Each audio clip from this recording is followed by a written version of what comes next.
Good morning, delegations. Can you please take your seats? We'd like to get started in a minute or two. Thank you.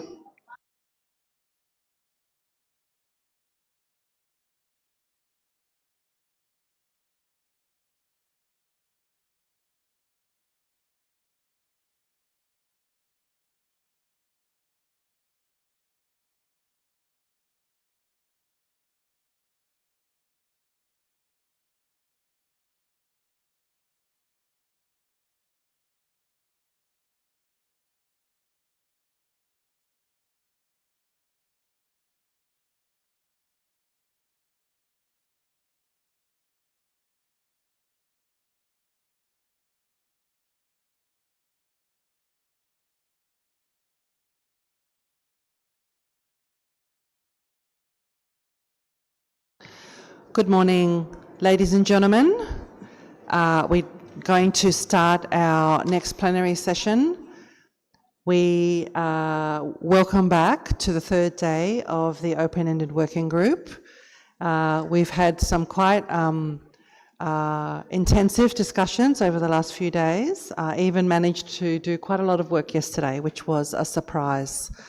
So we're going to start with some feedback from our co-conveners on the contact groups that have been held so far.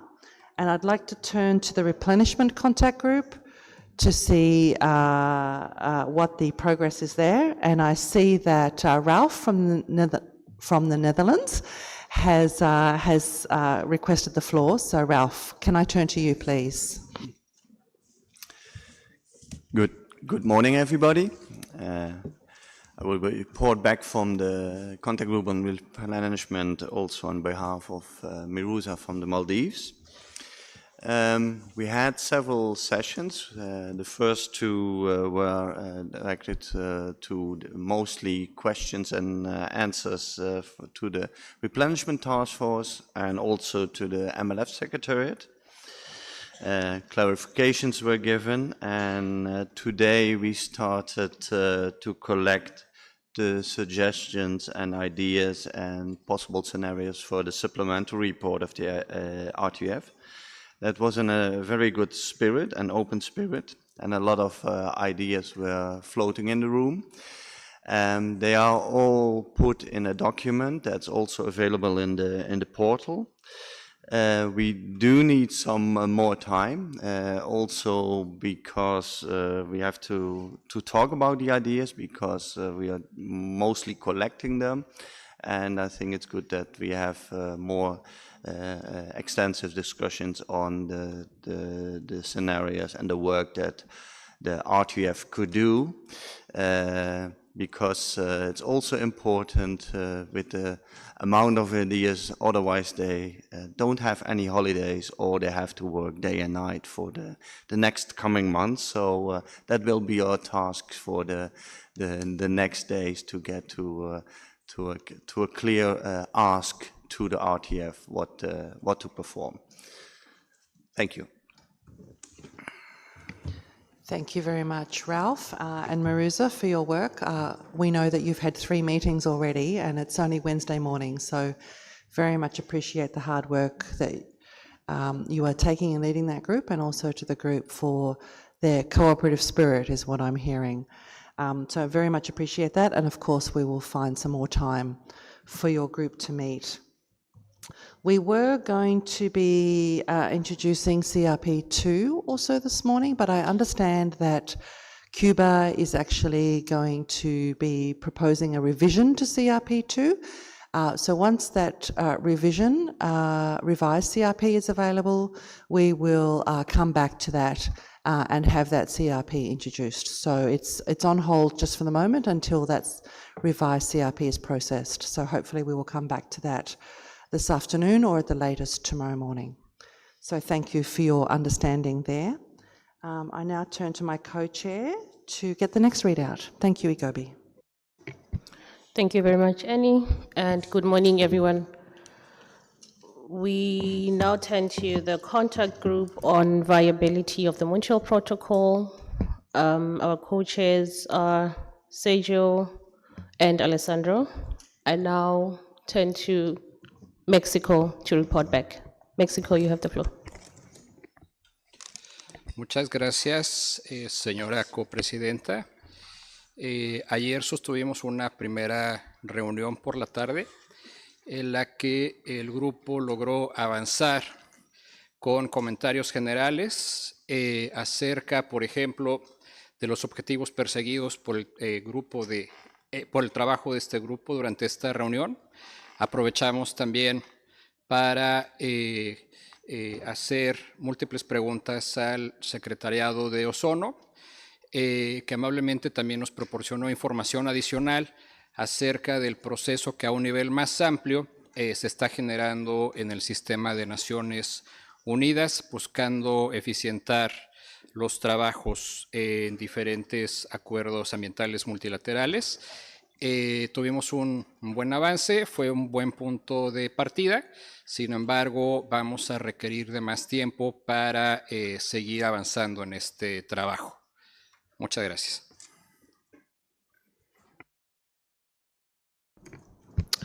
Thank you very much, Sergio, and thanks to Alessandro as well for the facilitation. We will find some more time for the contact group to meet, and this will be announced. Thank you.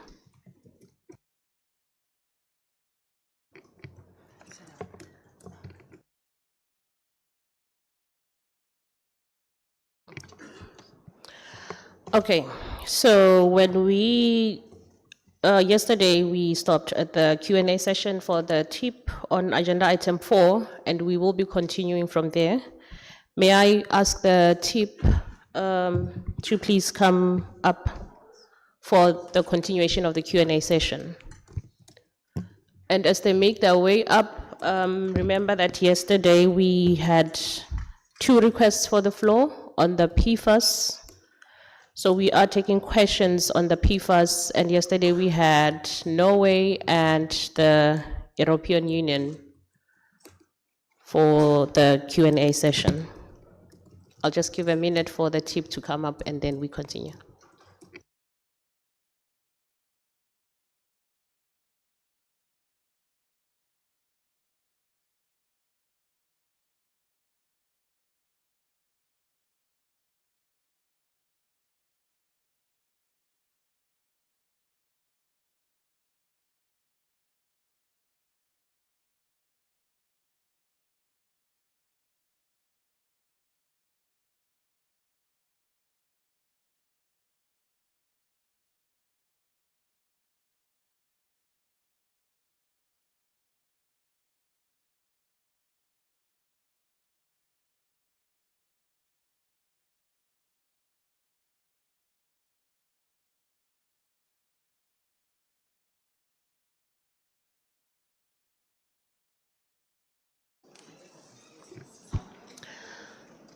Okay.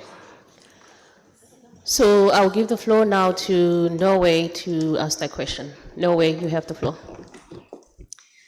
Thank you, Madam Co-Chair, and good morning, colleagues. So we would like to thank the TIP and all its talks for this progress report and the key messages that they highlighted in their presentation. Regarding this issue, we have 2 questions. The first one, could you elaborate on the way the various regulatory developments regarding PFAS have contributed to a faster adoption of non-fluorocarbon alternatives in specific sectors? We heard mainly about potential drawbacks, and we think it could be informative to also hear about any positive impact on technology transition that contributes to the implementation of the Kigali Amendment. For the second question, so we are referring to your background slide in your presentation for the PFAS. There has been some new scientific development in Europe, and you are wondering if the panels will take consideration of this new information for the quadrennial assessments. It is a recommendation from the Risk Assessment Panel of the European Chemical Agency to classify TFA as reproductive toxic, very persistent, and very mobile. This scientific expert committee adopted their recommendation unanimously after evaluating scientific evidence that acknowledged the fact that TFA extensively migrates into drinking water resources and can cause prenatal development harm. I understand this matter perhaps would be better directed to the EAP, but considering the information in your presentation, so I send some space to ask this question as well. Thank you, Madam Co-Chair. Thank you very much, Norway. I give the floor now to the European Union, and then we'll turn to the TIP to provide the answers. No, European Union, you have the floor. Thank you very much, Madam Co-Chair, and good morning to everyone. First off, we wanted to say that we think the TIAP should be policy neutral and give us the science and technology. And it is quite clear, and that many other parties have mentioned that too, that parties have a right to their own policies, just as parties have their own ways of implementing Kigali.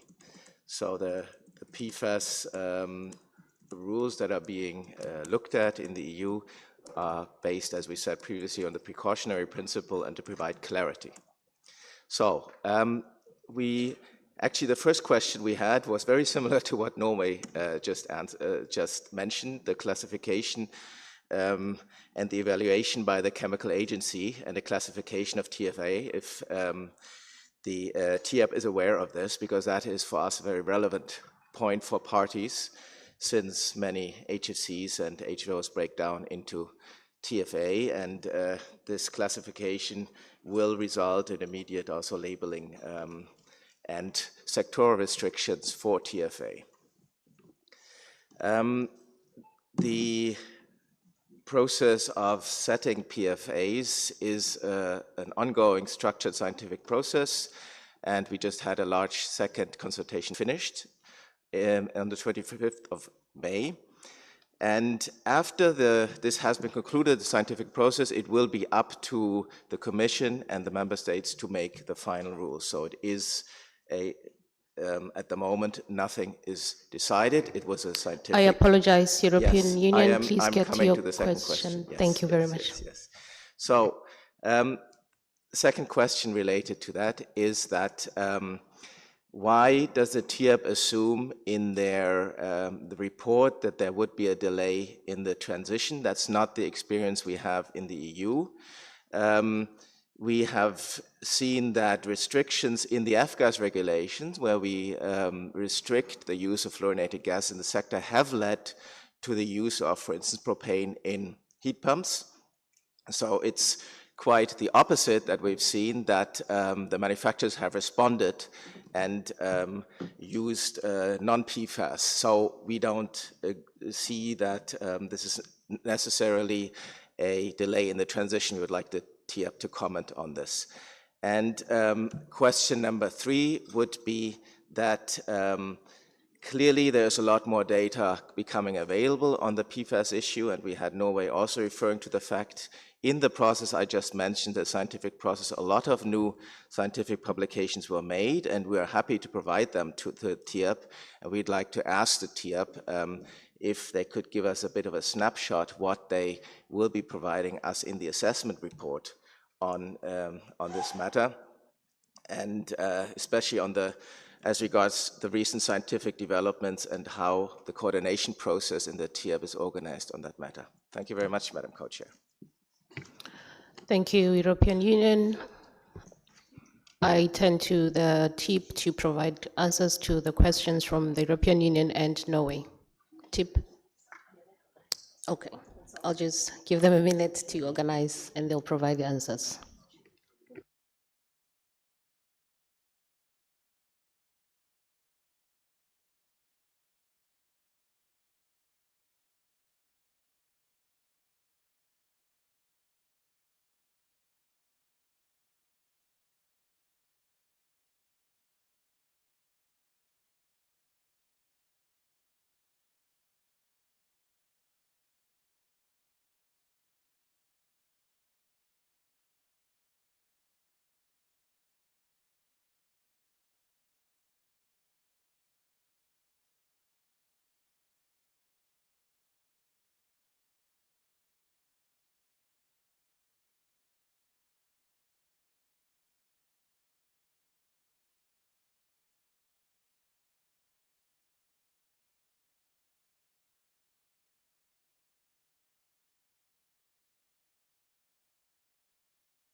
Thank you very much, Norway and the European Union.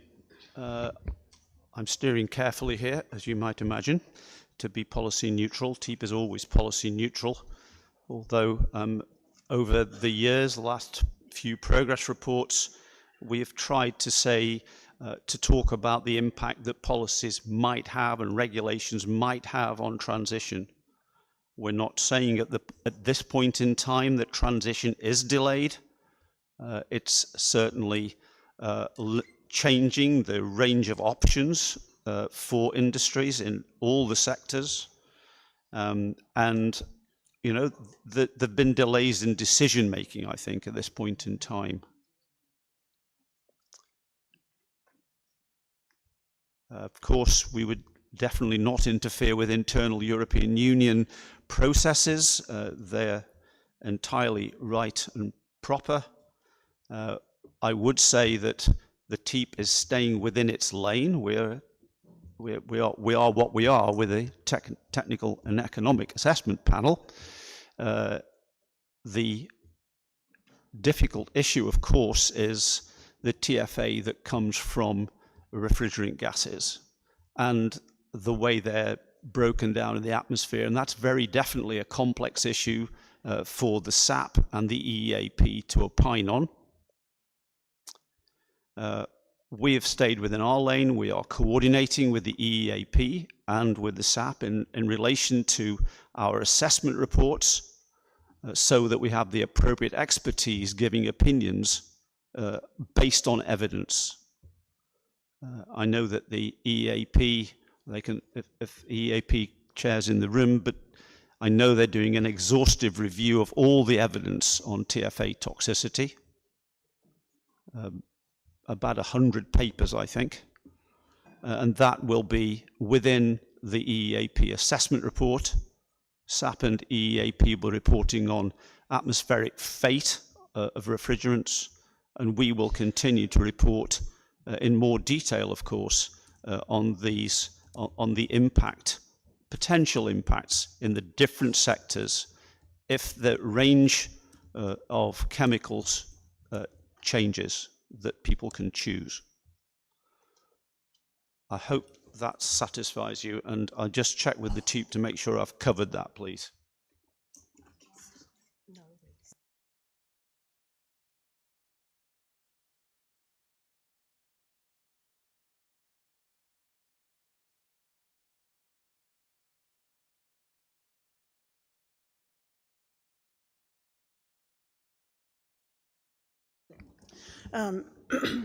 Thank you to Norway for the question about regulations.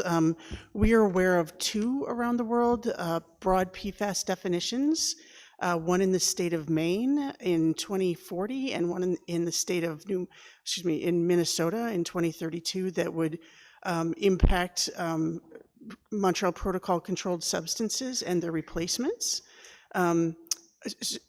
I think that was your question, and then there's a lot of discussions around different policies that is continuing to create uncertainty for industry and their decision-making processes. Separately, on the TFA question, we are aware of the studies. I believe that EPA is likely aware of those studies as well, and I suspect they're working to incorporate that into their assessment report and can provide more information than we can around that. Is that?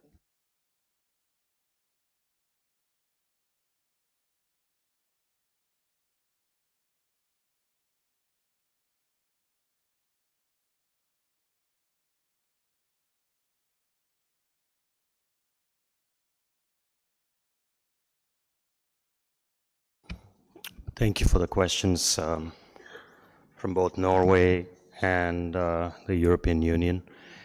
I don't know if I'm going to specifically answer the questions by listing them 1, 2, and 3, but I'll just share some of my views here, and they might answer the question.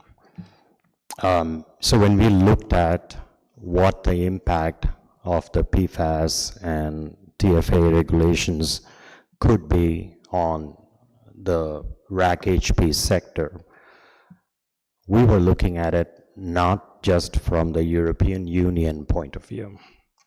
We were looking at it from a global point of view. And we were not just looking at what the impact on heat pumps would be. We were looking at it as impact on commercial refrigeration, industrial refrigeration, air conditioning, comfort cooling, and heating from a global point of view. And that is where our summary came from. And it's not just refrigerants. Refrigerants are one aspect of it, but the other aspect that we point out in our report is the fluoropolymers that get used in a lot of different components that go into the propane system, the CO2 system, the ammonia system. They all contain seals and gaskets and bearings in rotating parts that could all be impacted. It all depends on how the regulations turn out, and that is what we did. So when we provided our answers, we were looking at it very broadly from more than just the refrigerant point of view. I hope I have tried to help with that. If there's any more questions, happy to take them. Thank you.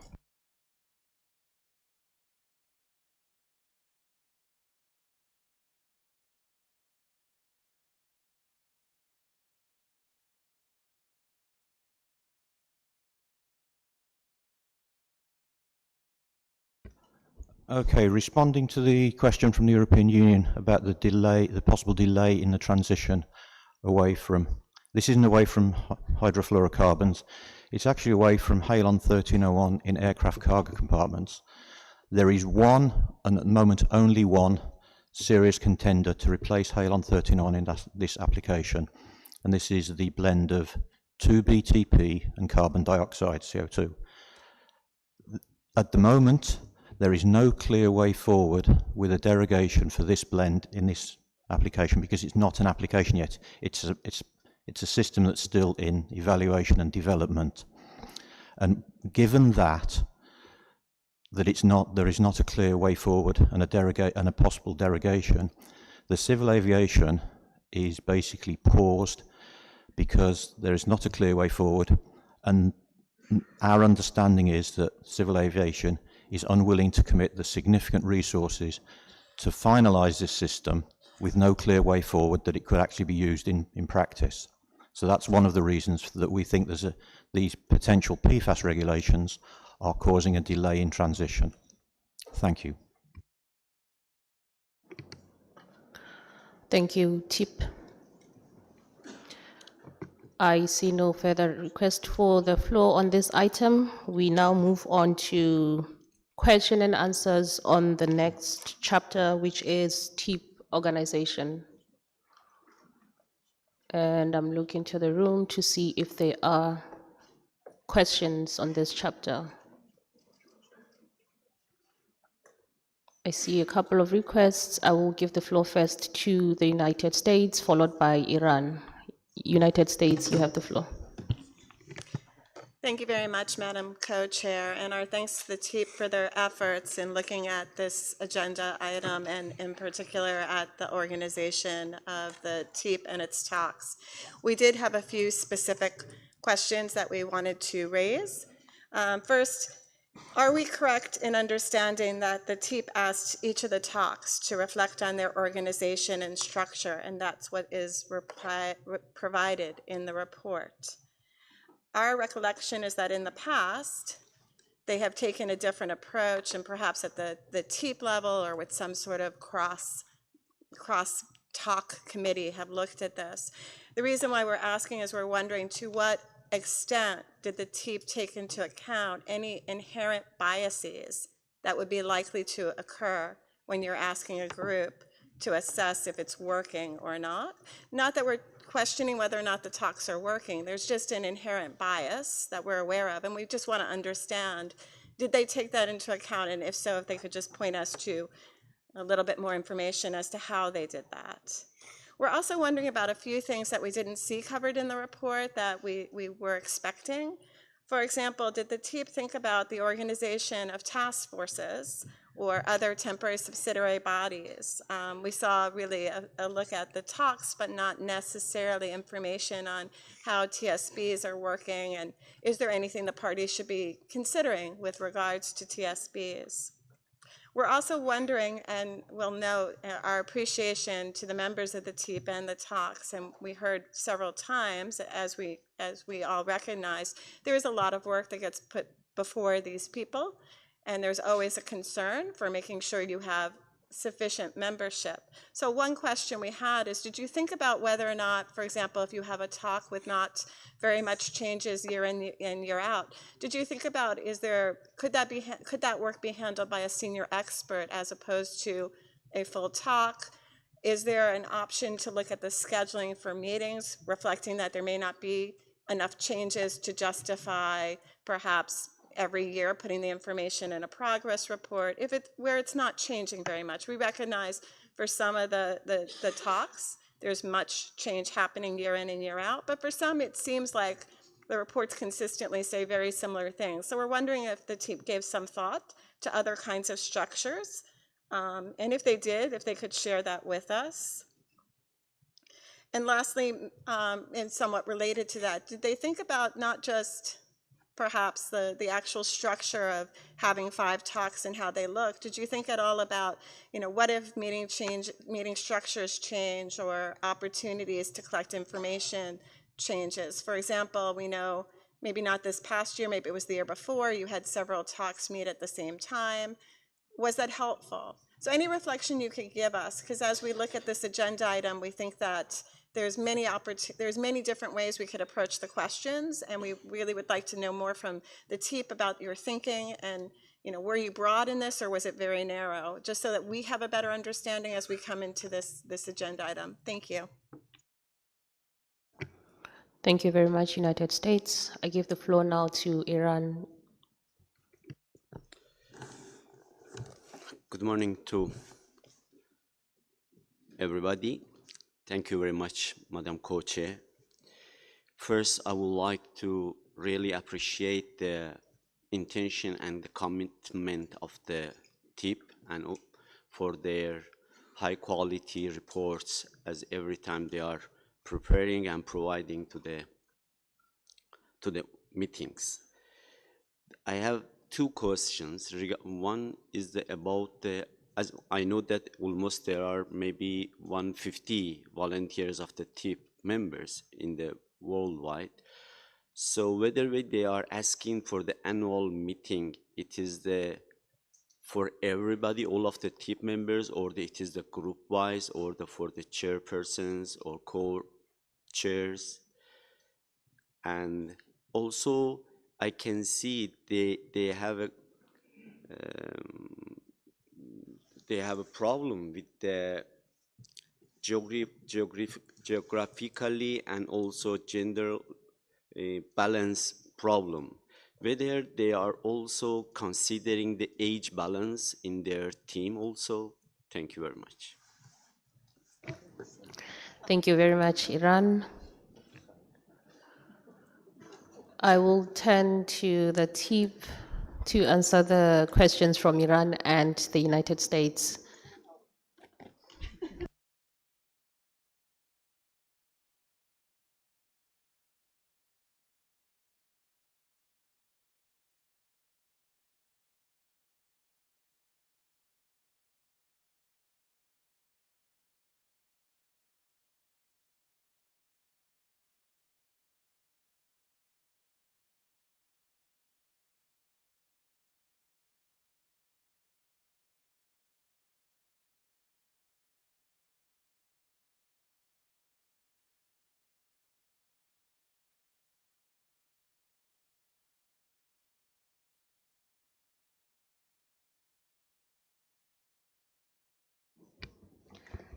Thank you. First, to refer to the questions from the USA. In first instance, the question was whether we instructed TOCs to consult with their membership, whether this issue of reorganizational options was analyzed by the different TOCs. The answer is yes.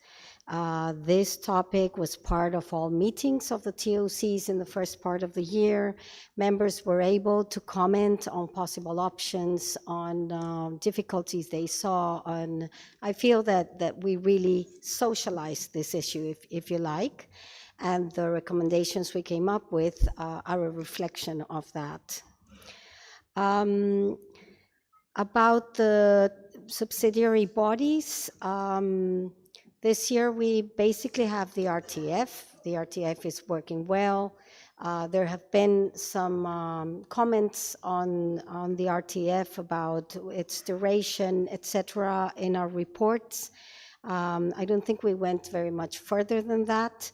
But I just remembered another question was whether there was a group inside the TEEP handling this issue or working specifically on this issue of reorganization. Yes, a subgroup of the TEEP dedicated itself to this topic, but again, trying to reflect what the TOCs themselves and their members had to say.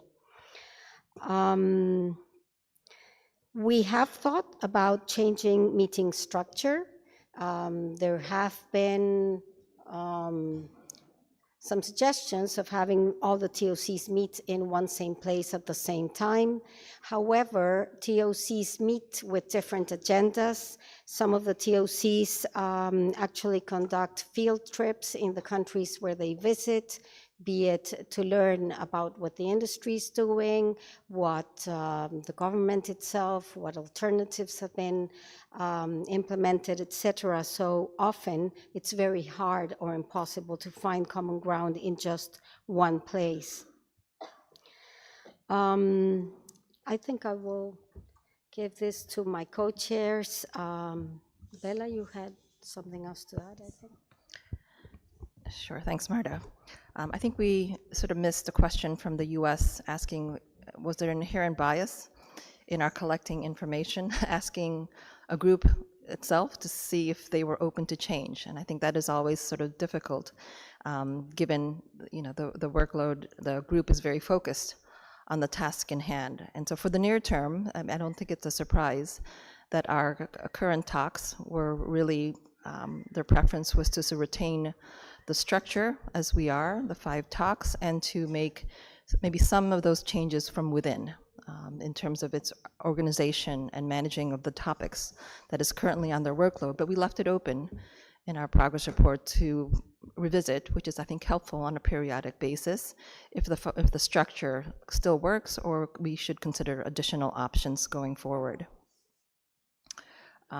We were asked, I think, just a further clarification, looking at the organization of task forces and temporary subsidiary bodies. So we make those distinctions based on the task of whether we do a TEEP internal working group to best address the task, or if we go out and get external experts for our task force. And so I think in our original response to the decision in 2020, what was that, last year? 2025, and we discussed last year, we did. We proposed, for example, a standing task force on replenishment, because it's very difficult to reconvene a group with a very limited amount of time to do that work in sort of a 5-month period. And we're sort of looking at the idea of having sort of a continuous functioning of those experts for standing tasks like replenishment. So we have made those other considerations. And I think the only other thing to add to the question was on operational processes. Did TEEP consider those options? I think we discussed them a little bit in our original response to the decision that talks are constantly conducting the work that they need to do within their committees online. The talks meet once a year because the face-to-face meeting is very important.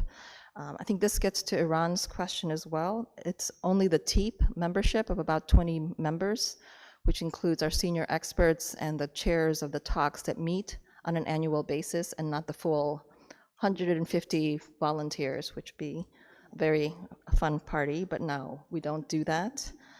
And then continuing with yes, we have our challenges in turning, and we look to parties to help us with the balance in terms of geographical and gender balance. We appreciate that parties are hearing us and making nominations to the talks as well as to the TEEP to sort of get us the right experts that we need for our work.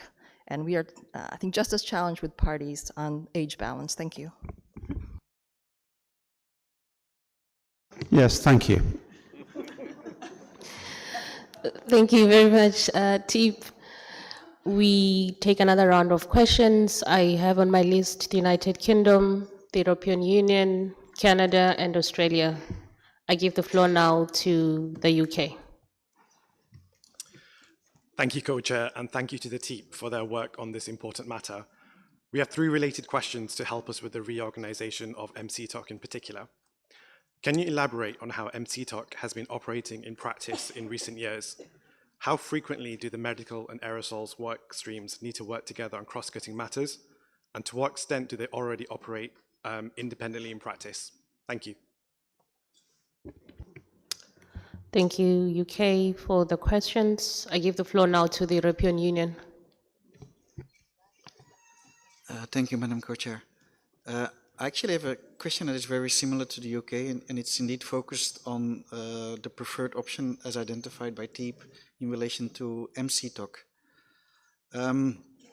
We note that the suggestion is to work with subcommittees, and I think we had in the past already a discussion on RTOC, for reasons why RTOC proposed to work in the context of 2 subcommittees.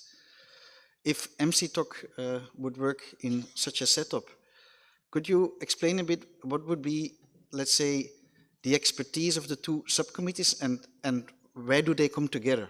Where is the shared part of the expertise that makes that they continue to have to work together, and then where does it deviate when they work in their subcommittees? Also looking a bit at the progress report of this year itself, there is no indication on the size of the subcommittees, while I think there is some material there that lists all the potential issues that need to be tackled by the group, and they are quite extensive. So would this be 2 subcommittees of similar size, or would there actually be a differentiation between the 2 subcommittees in this case? Thank you very much. Thank you very much, European Union. I now give the floor to Canada.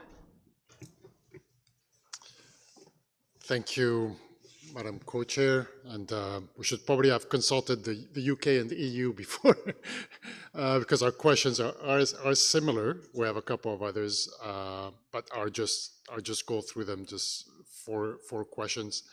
One for the MCTOC and the RTOC. Our understanding from the report is that these technical options committees are already working under the format, the structure of 2 subcommittees, and now the TEEP would like to formalize that somehow. Is that what's being proposed now, or are you proposing to some kind of change to the way that you're operating? Second was also a question on what is the size of each of the subcommittees, both for the MCTOC and the RTOC. Third, and that applies more to the RTOC, so there's proposed to be one subcommittee that's called cold chain and other applications, and the other one comfort cooling and heating. What is meant by other applications? Do you have some ideas of what are these other applications? Are there, or would there be many? Are they mainly refrigeration applications? And where would air conditioning for data rooms fit? Like, it doesn't seem to be part of the cold chain, and we don't think it's comfort cooling. So we'll be interested to know which subcommittee handles air conditioning in data rooms. That's it. Thank you. Thank you very much, Canada. Before we turn to the TEEP to respond, can I just take a question or questions from Barbados? Barbados, you have the floor. Thank you, Madam Co-Chair. Good morning, everyone. I would like to speak on the topic of this resolving the travel support deficit that seems to be reoccurring. This is maybe my third meeting where it's been mentioned by the committee. I'm just wondering whether there have been estimates as to the number of non-A5 experts that would require financial assistance and what that cost would look like. Thank you. Thank you very much, Barbados. I turn now to the TIP to provide some answers. Okay.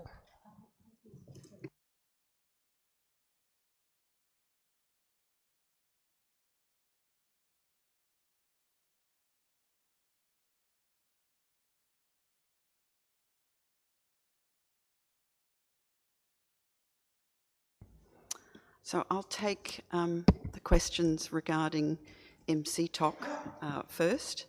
I think there were some questions about how frequently there are cross-cutting issues that and how we operate separately or together, and how frequently we kind of operate separately or together. And there was also questions about about size. Okay, so in terms of the way we already operate in subgroups. And we come together at critical times, like at our face-to-face meeting. We come together at the start of the year to talk about our work program and kind of deal with any cross-cutting issues at the start of the year. And then we come together at kind of regular points throughout the year, whether that's face-to-face or online, if we're trying to reach consensus on our reports, because we're a whole committee, and as a whole committee, we have to reach consensus on our reports according to our terms of reference. And that's quite useful at the moment, particularly, and that's where we kind of indicate in our report that, you know, we can always revisit this issue in future. But at the moment, there are lots of critical issues of importance to the Montreal Protocol around the availability and supply of pharmaceutical grade propellant. And we have a group of members in the chemicals group who have a lot of expertise there. If we were to separate those committees, that expertise would not be there. And we need to be able to provide balance in the advice that we provide to parties. We have one member, or actually two at the moment, who are from the same company, but one of them's transitioning to retirement. So we have one propellant company on the medical kind of subgroup. And if the two groups were to split, obviously we would have a concern then about the balance of information that we would be presenting to parties, because it would be one commercial position, effectively. In terms of then size, those two subgroups are about 50-50 of our membership. Slightly smaller chemicals, slightly larger medical. And also then in terms of,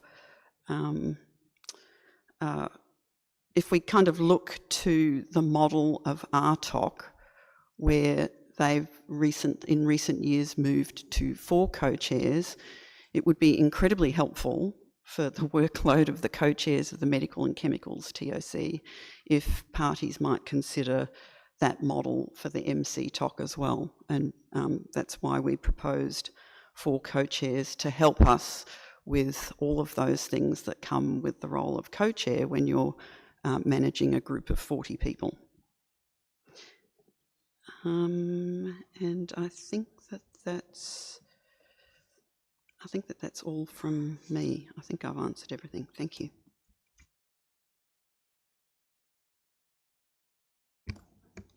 Thank you, Helen.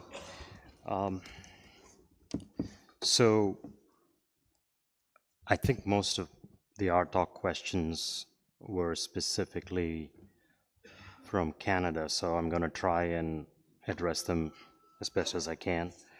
The current RTOC structure is 2 subcommittees with 20 members each, and the 4 co-chairs share responsibilities across both subcommittees. And the bulk of the work, if you will, is in the cross-cutting. I think there was a question from EU about cross-cutting. And so I can address how it is working within RTOC. The overlap between the 2 subcommittees of 20 members provides almost 30 experts, 15 from one side, 15 from the other. Think of it as a Venn diagram with 2 circles intersecting. And this group of 30 people that is inside of the total 40 members end up addressing most, if not all, of the cross-cutting topics. And those are significant number of cross-cutting topics, LRM being one, energy efficiency being another, and so on and so forth. Again, LRM and energy efficiency are applicable to both cold chain as well as comfort cooling. Which leads me to the next question, which is, again from Canada, about cold chain and other. What is in the other? In the other, you'll find non-in-kind technology, data centers, things that did not necessarily fit inside of comfort cooling and heating. We brought them into this other category. And yes, data centers are covered under the other section. Yeah, and just one last comment. With the permission of the parties, we were able to sort of experiment how this new format would work. And I can tell you, as someone that has experience in many different committees, in many different organizations, these 2 subcommittees and overall RTOC is working extremely well. It is not without little blips here and there, but those blips are handled very professionally, and any disagreements are dealt with in a very equitable and professional manner.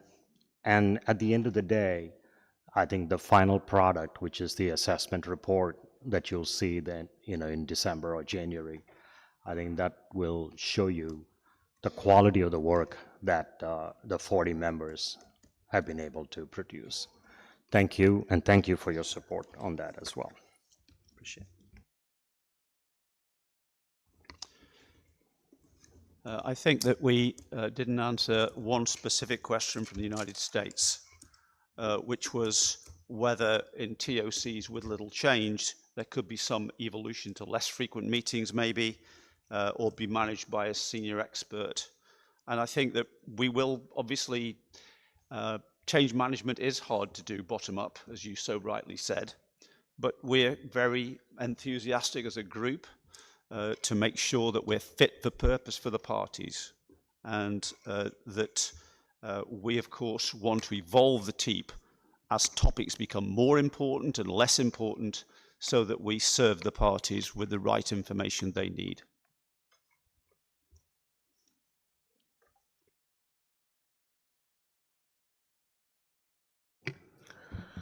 Thank you very much, TEEP. Okay. Thank you so much.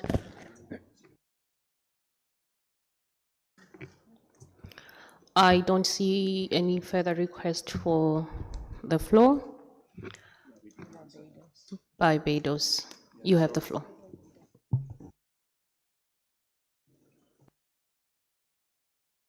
Okay.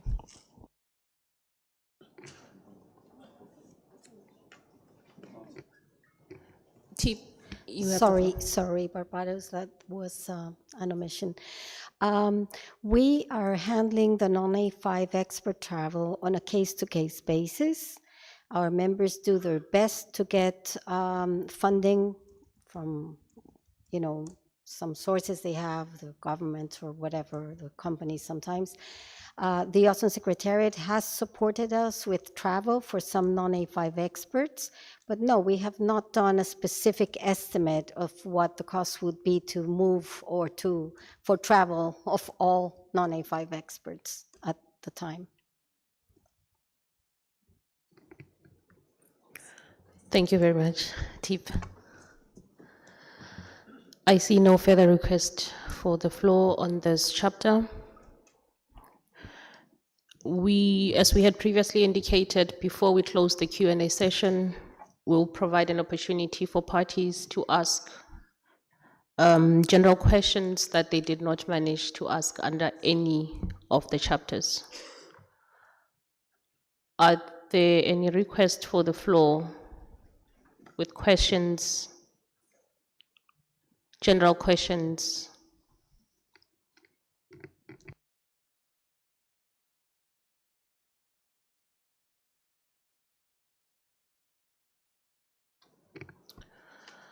I see no request for the floor. I would therefore like to close the Q&A session and thank the TIP and its talks once again for their outstanding work. They may go back to their seats. Thank you very much. I now hand over to my co-chair to deal with the next item. Annie. Thank you very much, Igobi, and also my thanks to the TEEP for their hard work and patience in answering the many questions that have come forward from parties. We now turn to the consideration of the sub-items under agenda item 4, and we start with 4A on Halon 1301 and its continuing use in the aviation industry, management of other controlled substances used for fire suppression. On Monday, we heard the presentation from the TEEP on this issue, and there was also the Q&A session on this issue yesterday. Parties will recall that in addition to requesting the TEEP to submit a report on halon availability and the global distribution of halon banks through a decision 37.4, the decision also requested parties to submit to the Ozone Secretariat on a voluntary basis available information regarding the development of suitable alternatives for fire suppression. Those submissions were due on the 31st of March 2026, and the Secretariat was requested to forward such submissions to the TEEP for its consideration and inclusion at the latest in its 2027 progress report. The Secretariat has received 35 submissions, actually, and we thank the parties for these contributions. TEEP will consider this information and any other further submissions from parties in its 2027 progress report. We would also like to note that the Ozone Secretariat, in collaboration with the Secretariat of the Basel, Rotterdam and Stockholm Conventions, and the Multilateral Fund Secretariat, has prepared a draft guide on the transboundary movement of controlled substances and equipment contained in them. The draft guide has been posted on the meeting portal as a background document for review by the parties, and comments are sought, but it is not for discussion at this meeting. The Secretariat has indicated it will communicate with parties on this specific issue in the coming weeks and provide a little bit more information on the process for commenting on that draft guide. So thank you for that information. Right, the floor is now open for a discussion on in relation to agenda item 4A on Halon 1301 and its continuing use in the aviation industry, as well as on management of other controlled substances used for fire suppression. The floor is open.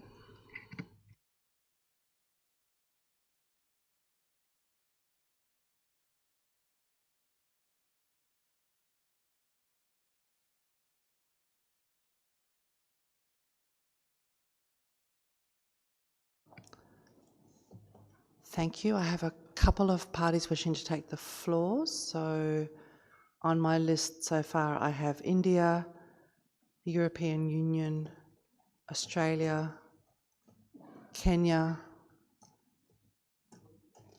We'll leave it there. I turn to India. You have the floor. Thank you, Madam Co-Chair. We thank the Ozone Secretariat, the ICAO Secretariat, and the Technology and Economic Assessment Panel's Fire Suppression Technical Options Committee for their comprehensive updates and ongoing collaborative efforts. Madam Co-Chair, civil aviation safety remains paramount. While we note the FS talks concerning runout estimates for Halon 1301 banks, the management of existing banks must not compromise the fire suppression capabilities of current operational fleets. Furthermore, the burden of expediting the development, certification, and deployment of alternatives, as well as determining revised cutoff dates for new aircraft type certificates, must lie primarily with the original equipment manufacturers and the global aerospace industry. Secondly, projecting long-term Halon 1301 needs is highly dependent on airline procurement plans and OEM production timelines. While there is a need to promote coordination between the national ozone units and civil aviation authorities, global consolidated data from aviation industry bodies will yield far more accurate macro-level projections than simply summing up individual reports from national ozone units. Thirdly, regarding the FS Talks suggestion to review the essential use nomination evaluation process, it is important that any revised EUN framework must be simplified and transparent. It must accommodate the realities of Article 5 countries, whose national carriers rely heavily on imported aircraft fleets. Any process should not result in an undue administrative burden on Article 5 countries to accurately forecast complex global supply chain constraints. While we understand the necessity of facilitating the import and export of recovered and reclaimed halons to sustain civil aviation needs, this must strictly align with national hazardous waste management regulations. It would be useful to have globally recognized guidelines that explicitly distinguish between waste or contaminated halon and usable reclaimed halon. This distinction is critical to ensure that airlines can access necessary safety stocks without turning Article 5 countries into dumping grounds. Finally, any transition away from Halon 1301 hinges on the availability of alternatives, which must not only be technically viable, but also commercially available and economically affordable for airlines in developing countries. This transition must be accompanied by robust capacity building and targeted support for the servicing sector in Article 5 parties. Thank you, Madam Co-Chair. Thank you very much, India, for those observations. I turn now to the European Union. Thank you, Madam Co-Chair. We also like to thank the FSTOC members for their work on this very important matter, as well as for giving replies to our questions yesterday, and also to extend our thanks to the Secretariat for collecting party submissions. Clearly, we would need some further detailed exchanges with TIEP members to better understand the report. Still, for today, we would like to point out some preliminary comments on this topic. Firstly, we would like to highlight that there are alternatives available for several critical applications, not only for handheld extinguishers, but also for engine nacelles, as well as for cargo compartments through the 50-50% CO2 2-BTP blend. This information has also been submitted by the EU as the response to the last year's Halon's decision. We welcome very positive developments in the United States concerning the proposed 2-BTP CO2 blend as a potential alternative. In the EU, the blend is approved. Our aviation agency, EASA, has completed the technical assessment and is ready to certify any aircraft application if industry submits one. These developments clearly demonstrate that technically feasible alternatives are available, so the focus should now be on moving further with certification and deployment, while at the same time ensuring the sustainable management of existing halon banks. In the EU, we already prohibited the installation of new halon systems in aircraft cargo compartments from the end of 2024, while also requiring the retrofit of all existing systems by end of 2040. We heard the FS talk yesterday mentioning that they were not aware of other retrofit dates. So today we would like to underline that under EU law, retrofit is also required in aircraft for engine nacelles, protection of dry base, and the inerting of fuel tanks, also by end of 2040, as well as for many military applications used in ground vehicles, submarines, surface ships. These dates not only provide regulatory certainty, but they also encourage transition to alternatives and ensure freeing up halons for other uses. The EU ODS regulation, as also mentioned before, prohibits the destruction of halons, thereby requiring reclamation where possible and preserving existing stocks for remaining essential uses. Secondly, on PFAS, we underline that at present, there are no restrictions for aviation. We want to clarify that the opinion of our chemical agency is expected to be finalized later this year. The process is very inclusive, and the recent consultation that ended in May has resulted in approximately 2,500 stakeholder comments. So this remains a scientific assessment that has not yet entered the decision-making legal process. It is for the European Commission to make a proposal on specific PFAS restrictions.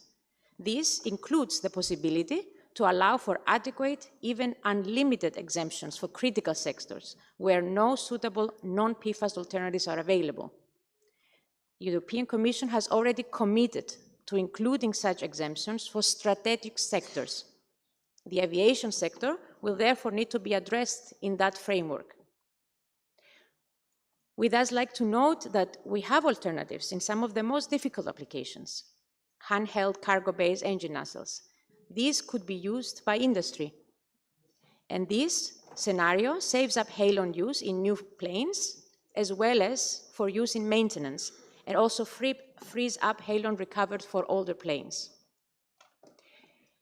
It would also be important to measure the effect that taking up these alternatives at global level will have on the end dates discussed yesterday at the FS Talk report, as well as increased efforts to avoid destruction of halons. How would that impact the end dates we discussed yesterday?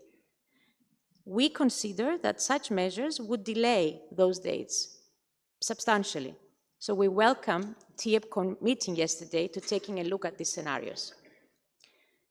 We also welcome the newly reinforced cooperation between the Ozone Secretariat and the ICAO Secretariat to assess global halon availability, and we look forward to having more updates in the future. This should provide a clearer picture of halon availability and demand. At the same time, as we mentioned at the beginning, there are still significant uncertainties in the current assessment, including a decade of difference between closest and farthest dates where stocks could run out. So to better understand the current analysis, we would need further clarifications by the TIEP on the scenarios, assumptions, and figures presented in their report. We would therefore appreciate to have some dedicated technical discussions with TIEP to better understand these issues, and to discuss also how we as parties can better support their assessment. Thank you very much. Thank you very much, EU, for those comments and that information provided. I now turn to Australia. Thank you, Co-Chair. We would also like to thank the TIEP for the report, and we would also like to thank all the parties who submitted information on the development of alternatives. We support the FS Talk to continue monitoring the availability of halons and other major fire suppressants and the development of alternatives. And we encourage the Secretariat to continue the strengthened liaison with the ICAO. And we certainly appreciate the attendance of ICAO representatives and aviation experts at this meeting as a demonstration of the increased and improved cooperation between those bodies. We do note with concern the updated estimated run-out dates for Halon 1301 and the risks that that poses to the phase-out of ODS and the phase down of HFCs if no alternatives can be determined to be suitable in the short to medium term. We do appreciate the recent findings in the US and the EU and the approval processes in relation to 2BTP CO2, and we hope that work continues in this direction so that stocks of halon, existing halon, can be preserved for those uses for which there are currently no alternatives. We note the discussion around essential use processes for halons. It's our view, based on the uncertainties in the run-out dates at this time, and that we are not aware of any looming shortages, that we don't consider that it's a priority to commence work on revision to EUE processes at this time.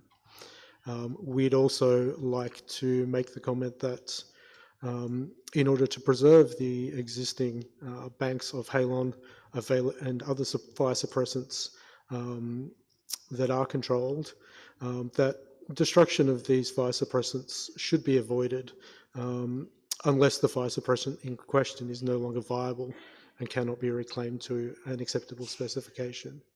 I would also like to indicate that in the domestic setting, Australia has just commenced a project to assess our future needs for halons and fire suppressants and HFC fire suppressants. We hope to have that work finalised in early 2027, and we'll be very happy to make that available to assist in any assessment of global stocks and to assist in updating estimates of run-out dates. Thank you very much. Thank you very much, Australia. On my list now, I have Kenya, United States, and Saudi Arabia. If any other party wishes to take the floor on this issue, please make your intentions known now so we can close the list. Kenya, you have the floor. Thank you, Madam Co-Chair. We thank the TIP for its informative presentation, and we also take note of the progress made in implementing Decision 37/4. Kenya has made significant progress in phasing out the use of halon 1301 under the implementation of the Montreal Protocol. While the use of halons has largely been addressed nationally, we recognize that essential uses may remain in specialized sectors, particularly civil aviation. In this regard, Kenya is engaging the Kenya Civil Aviation Authority and other relevant aviation stakeholders to assess any remaining use of halons, the availability of suitable alternatives, and future supply arrangements consistent with the objectives of the decision.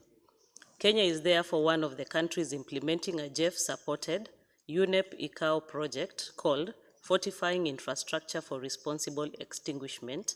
In short, it's called FIRE, that aims to dispose of the stockpiles of fluorinated firefighting foams that have been phased out at the civil airports since the foams contain PFAS. Taking into consideration this project, halon 1301 is part of accounting under the project, and we expect that the stockpile of halon 1301 would be dealt with accordingly in the aviation sector. We therefore recognize that Decision 37/4 seeks to ensure that the remaining essential uses of halon 1301, particularly in the aviation sector, are managed safely and sustainably while supporting the transition to technically feasible and environmentally sound alternatives consistent with the objectives of the Montreal Protocol. Lastly, we welcome the ongoing collaboration between the Ozone Secretariat, ICAO, and TIP, and we also look forward to reviewing the practical guidance on the transboundary movement of controlled substances, which will assist parties in implementing the decision effectively. Thank you, Madam Co-Chair. Thank you very much, Kenya. I turn the floor to the United States. Thank you very much, Madam Co-Chair, and we'll try and be brief. We agree with many of the things we heard from our colleagues from Australia, and in particular, we want to highlight a couple of things. First, we heard just now that there are no restrictions on 2BTP in certain jurisdictions. We would like to make sure that information is being clearly communicated, because our understanding based on ICAO's resolution last year and the industry's, the aviation industry's responses was there was some perhaps not clear information regarding the process of derogations and how long those last and whether or not that's a process that would have to be revisited. If it's, if I had understood correctly that the EU said there are no restrictions, we do hope that they are communicating that clearly so that folks can plan for the use of 2BTP or 2BTP with CO2 in combination. The United States previously has approved 2BTP. The approval that is pending is for 2BTP in combination with CO2. We also understand and have been working with the approval processes, ensuring that there are suitable alternatives for other uses of halon, both on aircraft as well as in other enduring applications. We also want to just note that we too are concerned with the destruction of halon, particularly when it's being destroyed for certain markets, and we are concerned about the process in which there may be short-term financial gain at the risk of longer-term problems and shortages. So we do ask that we would encourage parties to be cautious and thoughtful, particularly if that halon can be reprocessed back up to specifications that are appropriate for aircraft. And we would agree with some points we heard very early on in this discussion that, you know, we don't want to see halon that is not at suitable reprocessed levels. That would put risk for aircraft and for personnel. However, our understanding is that most halon at this point is often being all being reprocessed to the same types of standards. So we do want to ensure there's a good supply available for these enduring uses. And we will leave it there. Thank you. Thank you very much, United States. I turn now to Saudi Arabia. شكرا سعادة الرئيس المشاركة. تتقدم المملكة العربية السعودية بالشكر الجزيل إلى فريق تقييم التكنولوجيا والاقتصاد ولجنة الخيارات الفنية لإخماد الحرائق على الجهود المبذولة استجابة للقرار 37/4. كما نتوجه بالشكر إلى أمانة الأوزون على تنسيقها مع منظمة الطيران المدني الدولي الآيكاو. وتؤكد المملكة أن إخماد الحرائق في الطيران المدني يرتبط ارتباطا وثيقا بالسلامة، وأن أي تحول عن استخدام غاز الهالون 1301 يجب أن يستند إلى بدائل معتمدة تقنيا وقابلة للتطبيق العملي. ويوضح التقرير التقدم المحرز، ويوضح أن اللجنة ليست على علم بأي عوامل جديدة قيد التطوير لإخماد الحرائق، ولا تتوقع توفر بدائل جديدة على المدى القريب، على الرغم من أكثر من 30 عاماً من البحث والتطوير. ويكتسب هذا الأمر أهمية خاصة نظراً لأن منظمة الطيران المدني الدولي من خلال القرار 1042/11 قد ألغت الموعد النهائي لاستخدام الهالون 1301 في حجرات الشحن للطائرات ذات التصاميم الجديدة، والذي كان محدداً في عام 2024. تؤكد المملكة كذلك على أهمية استمرار توفر الهالونات المستعادة والمعاد تدويرها والمستصلحة لتلبية الاحتياجات المتبقية ذات الأهمية البالغة للسلامة. وبناء على ذلك تطلب المملكة استمرار العمل مع منظمة الطيران المدني واستكمال التقييم الفني ومشاركة متوازنة من جانب الأطراف الموقعة على المادة الخامسة قبل النظر في أي تواريخ انتهاء جديدة أو ترتيبات مستقبلية للاستخدام الضروري. شكرا سعادة الرئيس المشاركة.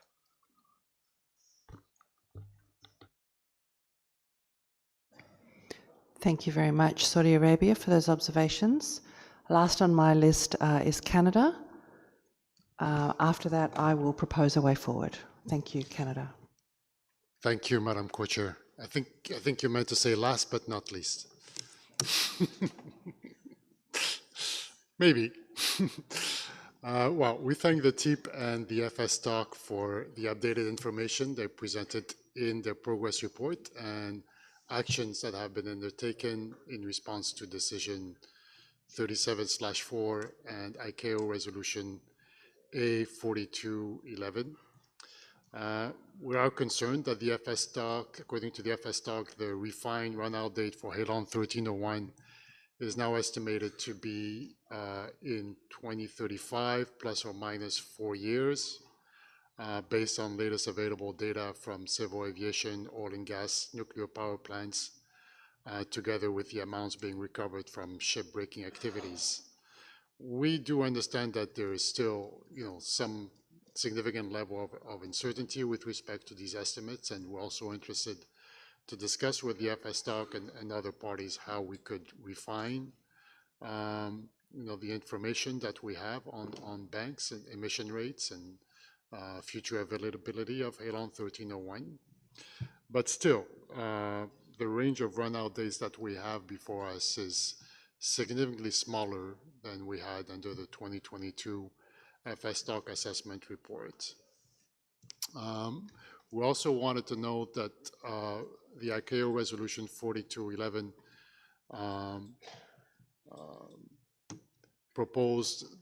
directs the Council to develop a proposal for a revised sustainable cutoff date for the use of halon in cargo compartments and fire suppression systems in new aircraft designs. And as the FS stock has mentioned, in practice, this could mean that the global civil aviation industry is committing to require Halon 1301 for at least an additional 50 years, and perhaps longer into the future.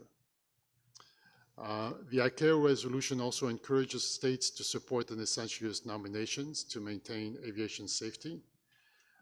We agree with Australia that it is not urgent for this body to start considering an essential use nomination, and that we should focus on better understanding halon availability and continue to encourage the sustainable use of existing halon stock. That said, as indicated by the FS stock, the current EUN process would probably not be adequate to address the needs of Halon 1301, as individual parties would not know in advance the quantities of substance that they would require to be produced and consumed on an annual basis to meet servicing needs of civil aviation aircrafts within their jurisdiction. This means that if there was a need for essential use of Halon 1301 in the future, the process could be quite complex. So we do think it's worth to at least start thinking about this issue so that we are prepared in the unfortunate event that an essential use nomination does become necessary in the future. And that is another issue that we would be interested in discussing with other parties and the FS stock. Thank you.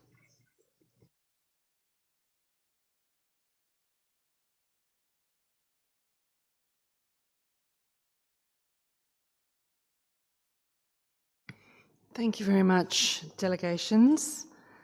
I think that's been a useful exchange, many important observations made and information exchanged. So I think that was very helpful. At this time, I don't see a need for a contact group or an informal group. I would propose that I think it was particularly the EU and Canada who were interested in a little bit more information, that they make time in the margins of the meeting to talk to the FS talk more about their concerns or to pose further questions to the FS talk. And I therefore propose to close this agenda item for this meeting and that it not be taken up at the MOP, but that I guess it could easily be taken up next year in light of the assessment report that will be coming out and the 2027 progress report. Is that proposed way forward acceptable to parties? I don't see any parties wishing to take the floor, so thank you very much. This agenda item is closed. I now turn to my colleague, Igobi, for the next agenda item. Thank you. Thank you, Annie. We will now consider agenda item 4B on metered dose inhalers with low global warming potential propellants. In decision 36.6, MOB 36 requested the TIP to continue to provide updated information on low GWP MDIs in its annual progress report. We've heard the TIP's updates on this issue during their presentation, and all references for this agenda item are listed on the slide that is currently being projected. The floor is now open for a discussion on this sub-item.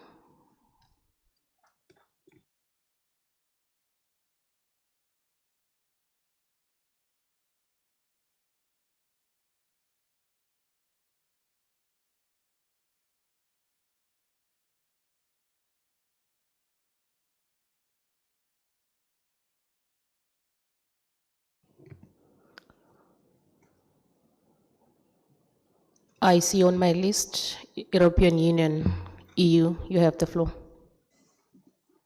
Yes, trying to help you out there, Madam Co-Chair. So we thank the TIAB very much for the feedback provided. And compared to previous reports, we see a number of positive developments in this field. We read in the report that approval has been achieved in the UK and the EU, and I think we saw yesterday also in the slides that even Australia and New Zealand for one product, and a number of other approval processes underway, including in the EU, but apparently also in China and the US, Japan and UK.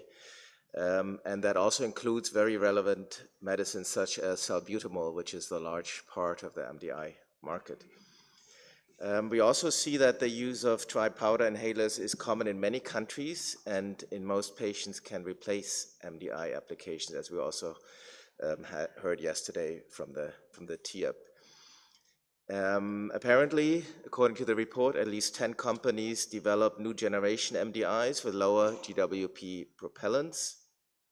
And it's also very noteworthy that we see in Article 5 countries, apparently 3 in India and Bangladesh, according to India, and generic manufacturers in Latin America that are moving in this direction. When we look at the production of the gases used for the new generation MDIs, apparently there's also 2 companies in China now making 1234ZE.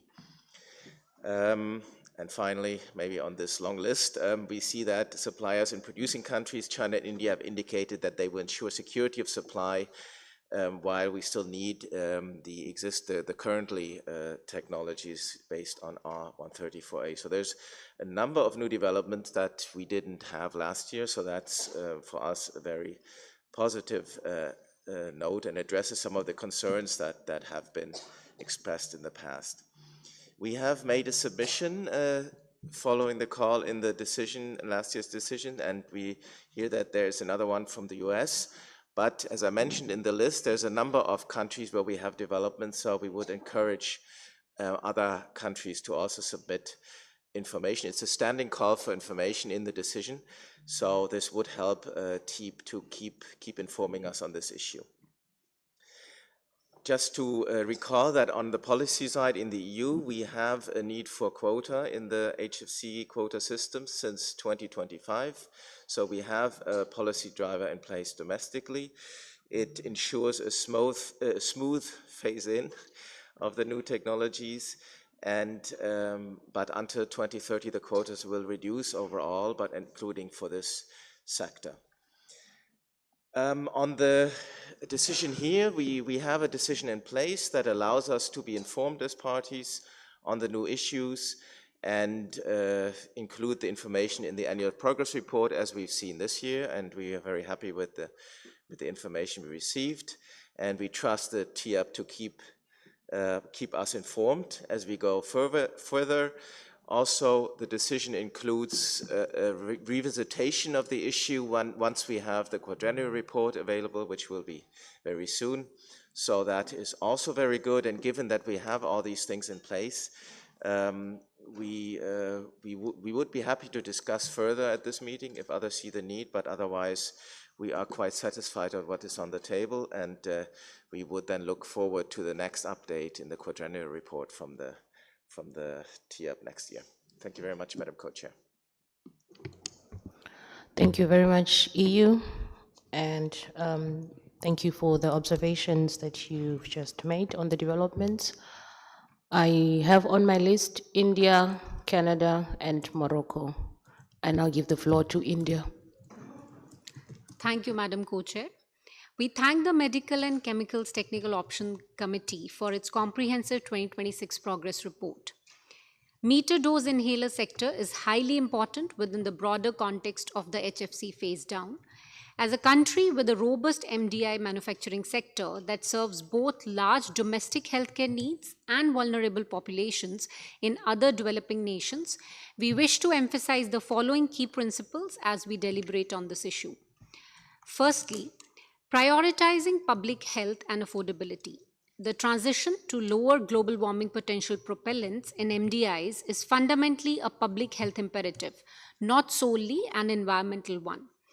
Given that MDIs account for approximately 70% of global inhaler doses, this transition must not disrupt access to life-saving medications or disproportionately burden patients in low and middle-income countries with increased costs.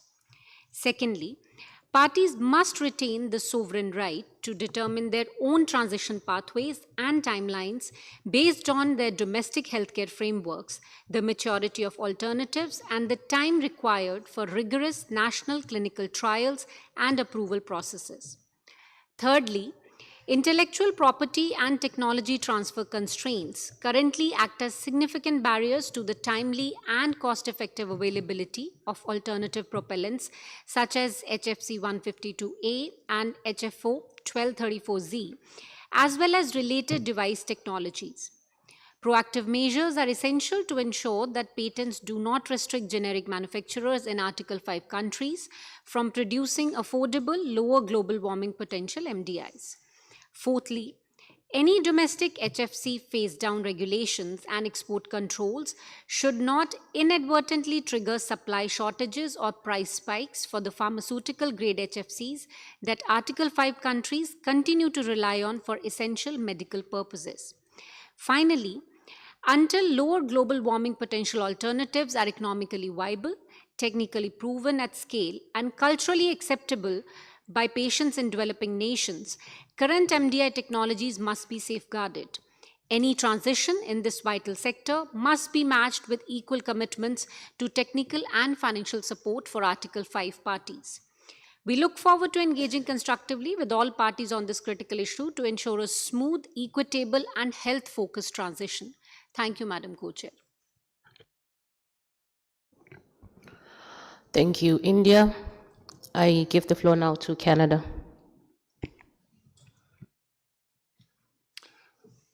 Thank you, Madam Co-Chair.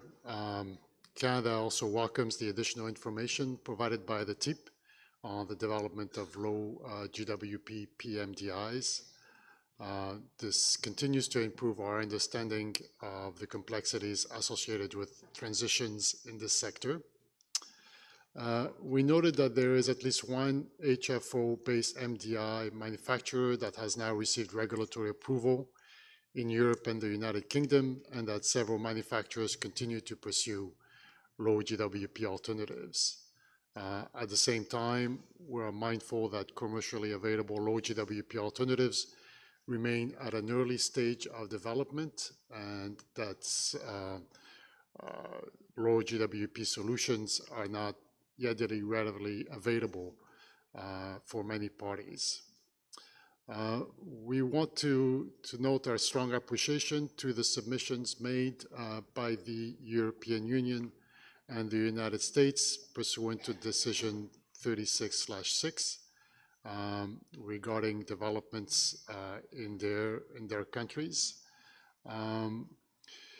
We believe that continued information sharing of this nature can help inform future TIP discussions on this issue. And we also think that information from producing countries is useful to have also for importing countries, so that importing countries have an idea of potentially, the timing of the availability of low GWP alternatives based on the transitions happening in regulatory approvals taking place in producing countries. So in that respect, we were wondering whether there would be any objections from the EU or the US to have the submissions that they provided to the Ozone Secretariat posted somewhere on the Secretariat's website. And maybe it's also a question to the Ozone Secretariat whether it's something that could be done at some stage.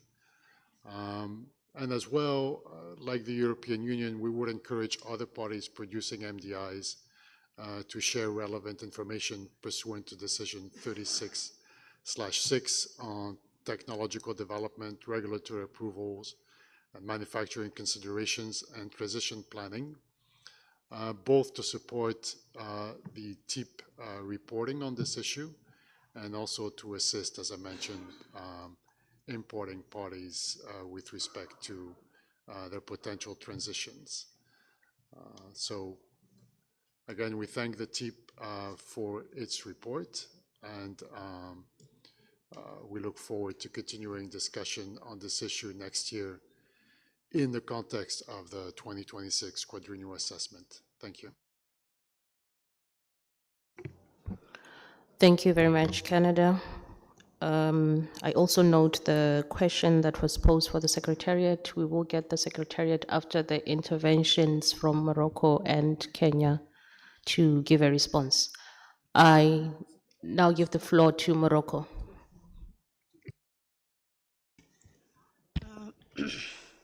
Merci, Madame la coprésidente.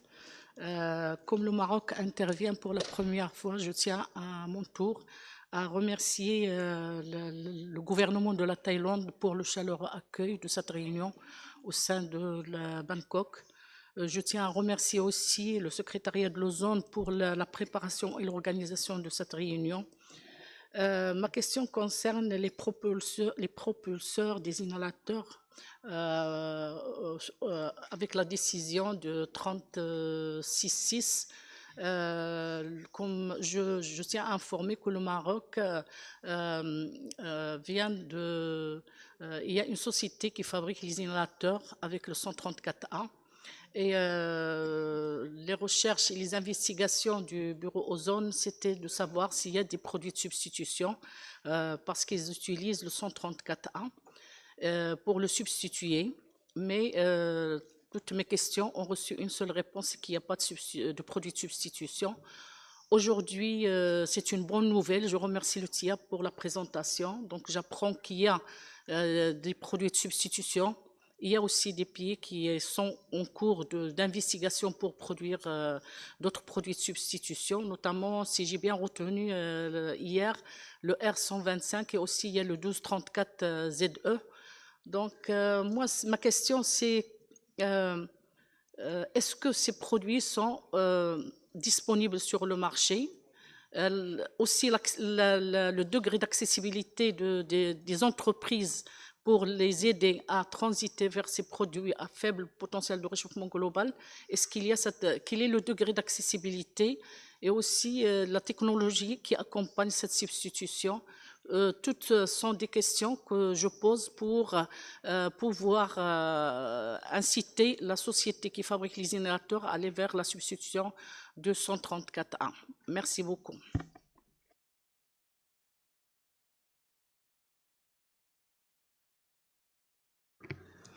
Thank you very much, Morocco, and for the probe questions as well.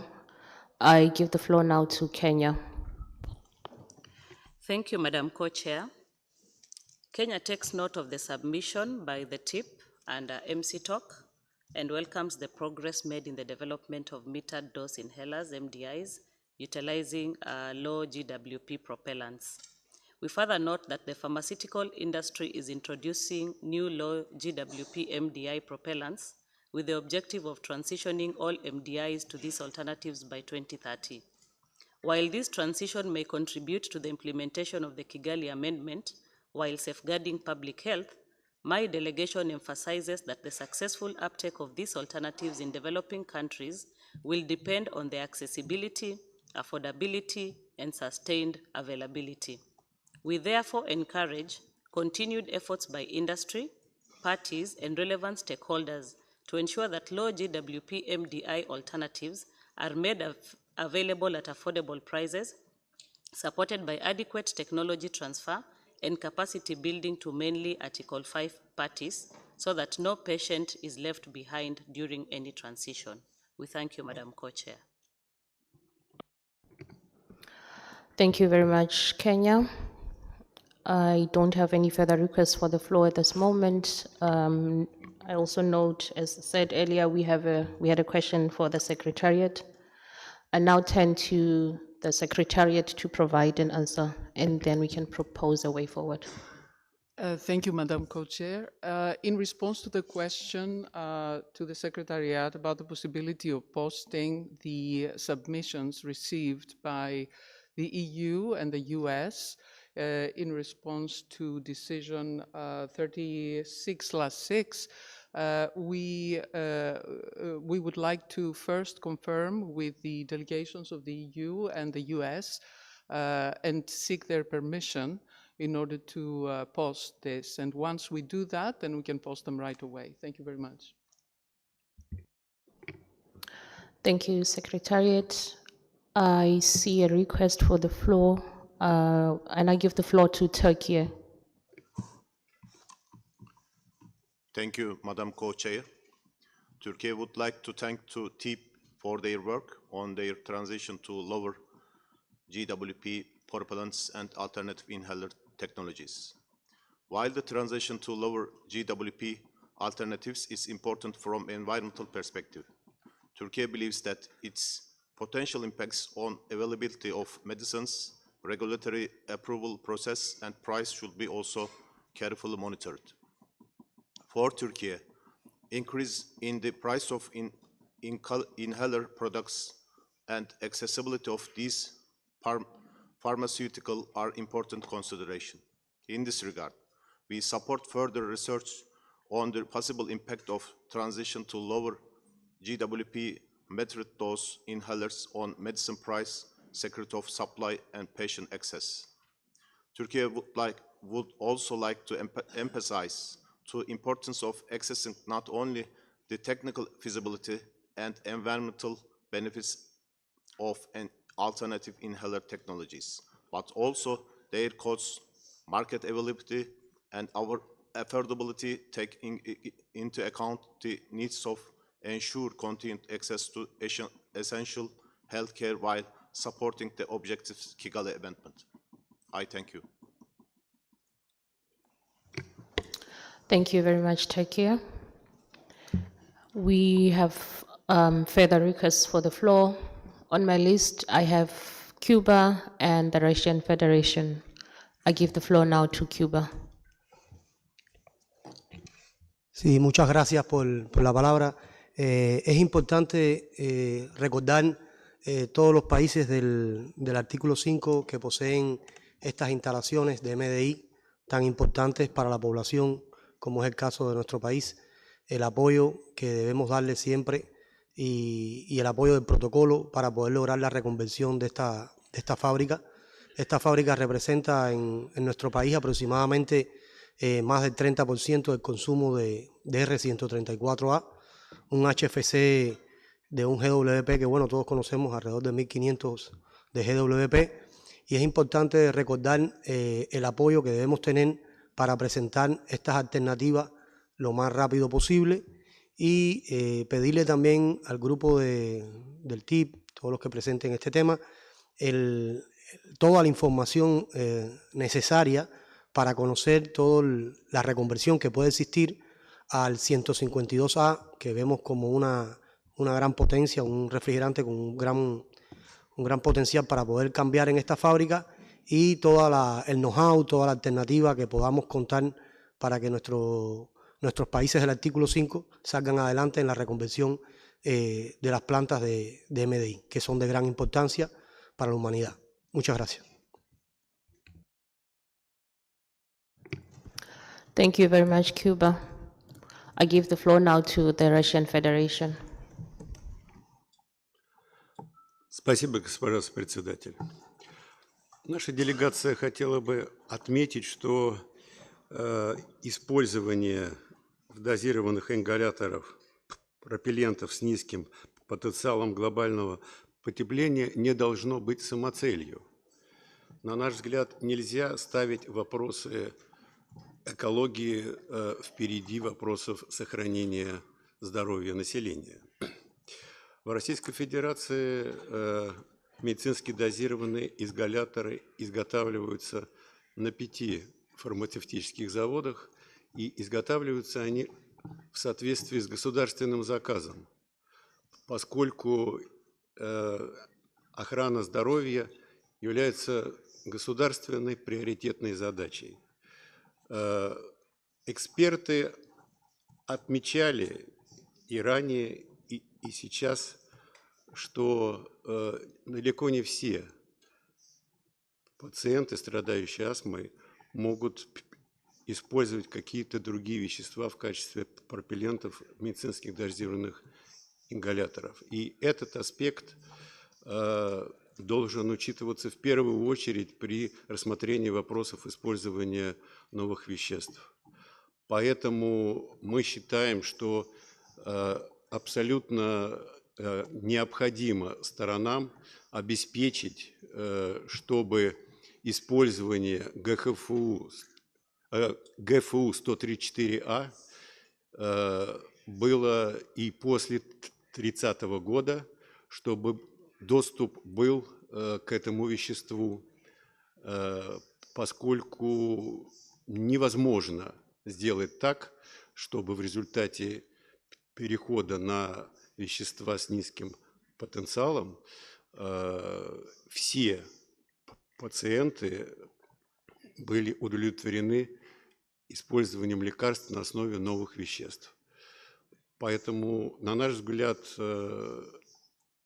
необходимо обеспечить доступ для всех стран, которые изготавливают медицински дозированные ингаляторы, этих веществ на далекую перспективу, с учетом того, что у нас нет полного отказа от ГФУ, а у нас есть сокращение, и там, значит, от базовой линии остается 15%. И вот в эту дозу, в этот лимит мы, например, намерены в первую очередь включать именно изготовление медицинских дозированных ингаляторов. Спасибо. Thank you very much, Russian Federation. I see no further request for the floor on this item, and I request 1 minute to confer with my co-chair and then propose the way forward. Thank you.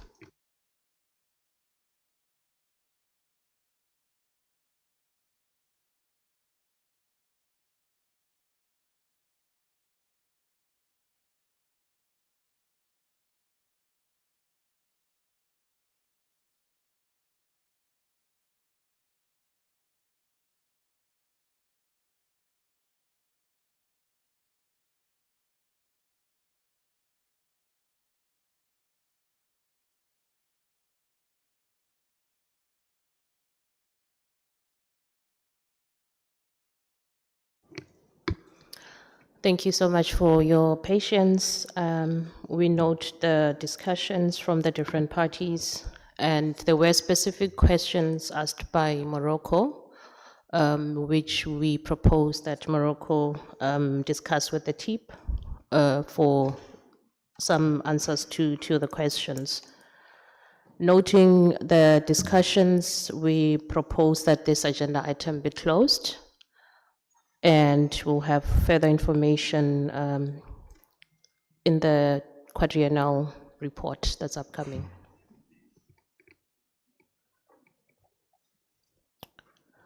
Thank you very much. We close this agenda item, and I hand over to my co-chair for the next sub-item.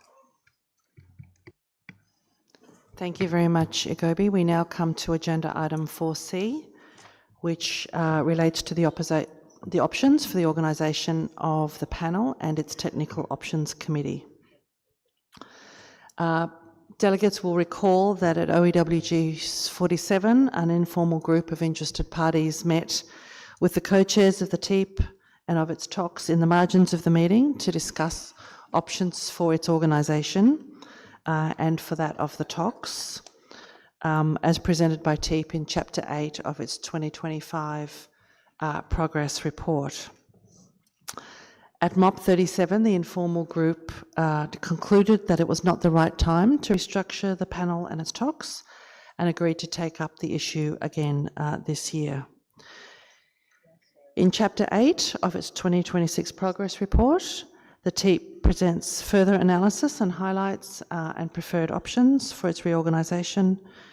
A summary of the analysis was provided in the addendum to the note to this meeting.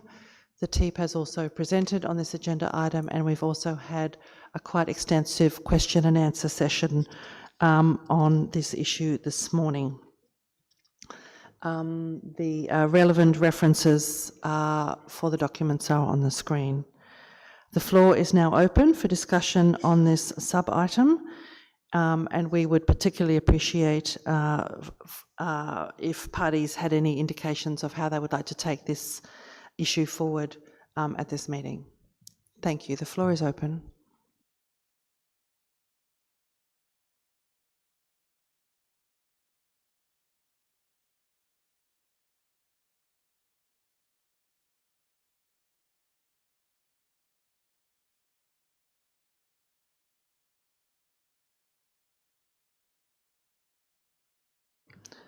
Thank you. I only have one delegation wishing to take the floor, so if other parties, okay, of course, you know.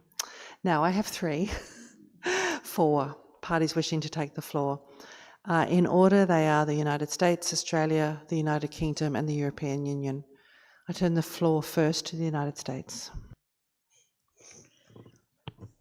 Many thanks, Madam Co-Chair, and I appreciate the pause you gave for other parties to gather their thoughts as well. We appreciate the comments this morning in the discussion, and in particular comments from the TEEP co-chairs on the need for the TEEP, its talks, and its subsidiary bodies to be fit for purpose and to recognize the difficulties surrounding change management. We understand and agree with many of those points about the difficulty with thinking about change. We note 2 years ago, the parties agreed to consider, on a temporary basis at least, the idea that the RTOC would operate with a practice that is different from the past. We agreed that they would look at having subcommittees, which is not something we as parties had necessarily considered as moving forward since the change in the terms of reference several years ago. We'll also note that it's not that long ago that we formed the MC Talk. For many years, we had a medical technical committee, and we had a chemical technical options committee as 2 distinct groups. And it's not that long ago that the parties decided to restructure with input from the TEEP and to combine those 2 talks. And we heard this morning in the report yesterday as provided by the TEEP that there's some interest in perhaps looking at subcommittee organization for that group as well. Asking for a discussion on the potential changes to the TEEP should not be viewed negatively. We greatly appreciate the work of the TEEP, its talks, its sub-bodies, and all of the information it provides to the parties. We recognize and appreciate the notes we heard from the TEEP co-chairs on 150 people contributing their time and effort to ensure the parties are well informed. That said, we do think it's important that we think about whether or not the current structure, and I believe I'm quoting something one of the co-chairs said this morning, is fit for purpose, and recognizing as well that change management is something they need to also consider. And in considering this, it is similar to another agenda item that is in front of the parties this year, where we are evaluating both the benefits and the drawbacks of options to ensure that we as parties are also operating effectively and efficiently. We'd like to suggest that either a contact group or informal group be formed for parties that want to further discuss this information.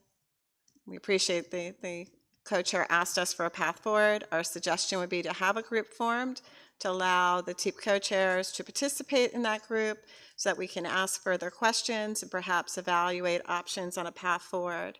We don't have a fixed path in mind right now. We feel like at this OEWG, we'd like to gather additional information, organize our thoughts further, and think about what would be an appropriate suggestion going forward after we have an opportunity for consultation. So we're in your hands, Madam Co-Chair, is the best way to form, whether it's a contact group or informal group, but we would suggest that this conversation needs to continue. Thank you. Thank you very much, United States, and we appreciate your proposal on our way forward. I give the floor to Australia.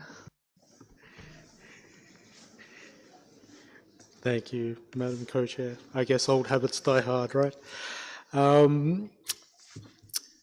Australia appreciates the proposals made by the TEEP to reorganise itself, and that some of its talks to better address the work and cross-cutting issues it's facing in the current progress report. We particularly thank the TEEP co-chairs for their responses to questions from parties this morning, in particular in relation to the organisation of the RTOC and the MC-TOC. I think for us, for this party, the operation of the RTOC and the MC-TOC are a priority because we understand they seem to be overstretched in their current configuration, and our initial view is that we are broadly supportive of the preferred options put forward by the TEEP for their reconfiguration. We note as well that there are difficulties caused by having senior experts on the TEEP who are also members of a TOC, and broadly we would be supportive of a proposal to reduce the number of senior experts and for remaining senior experts not to be members of the TOC at the same time.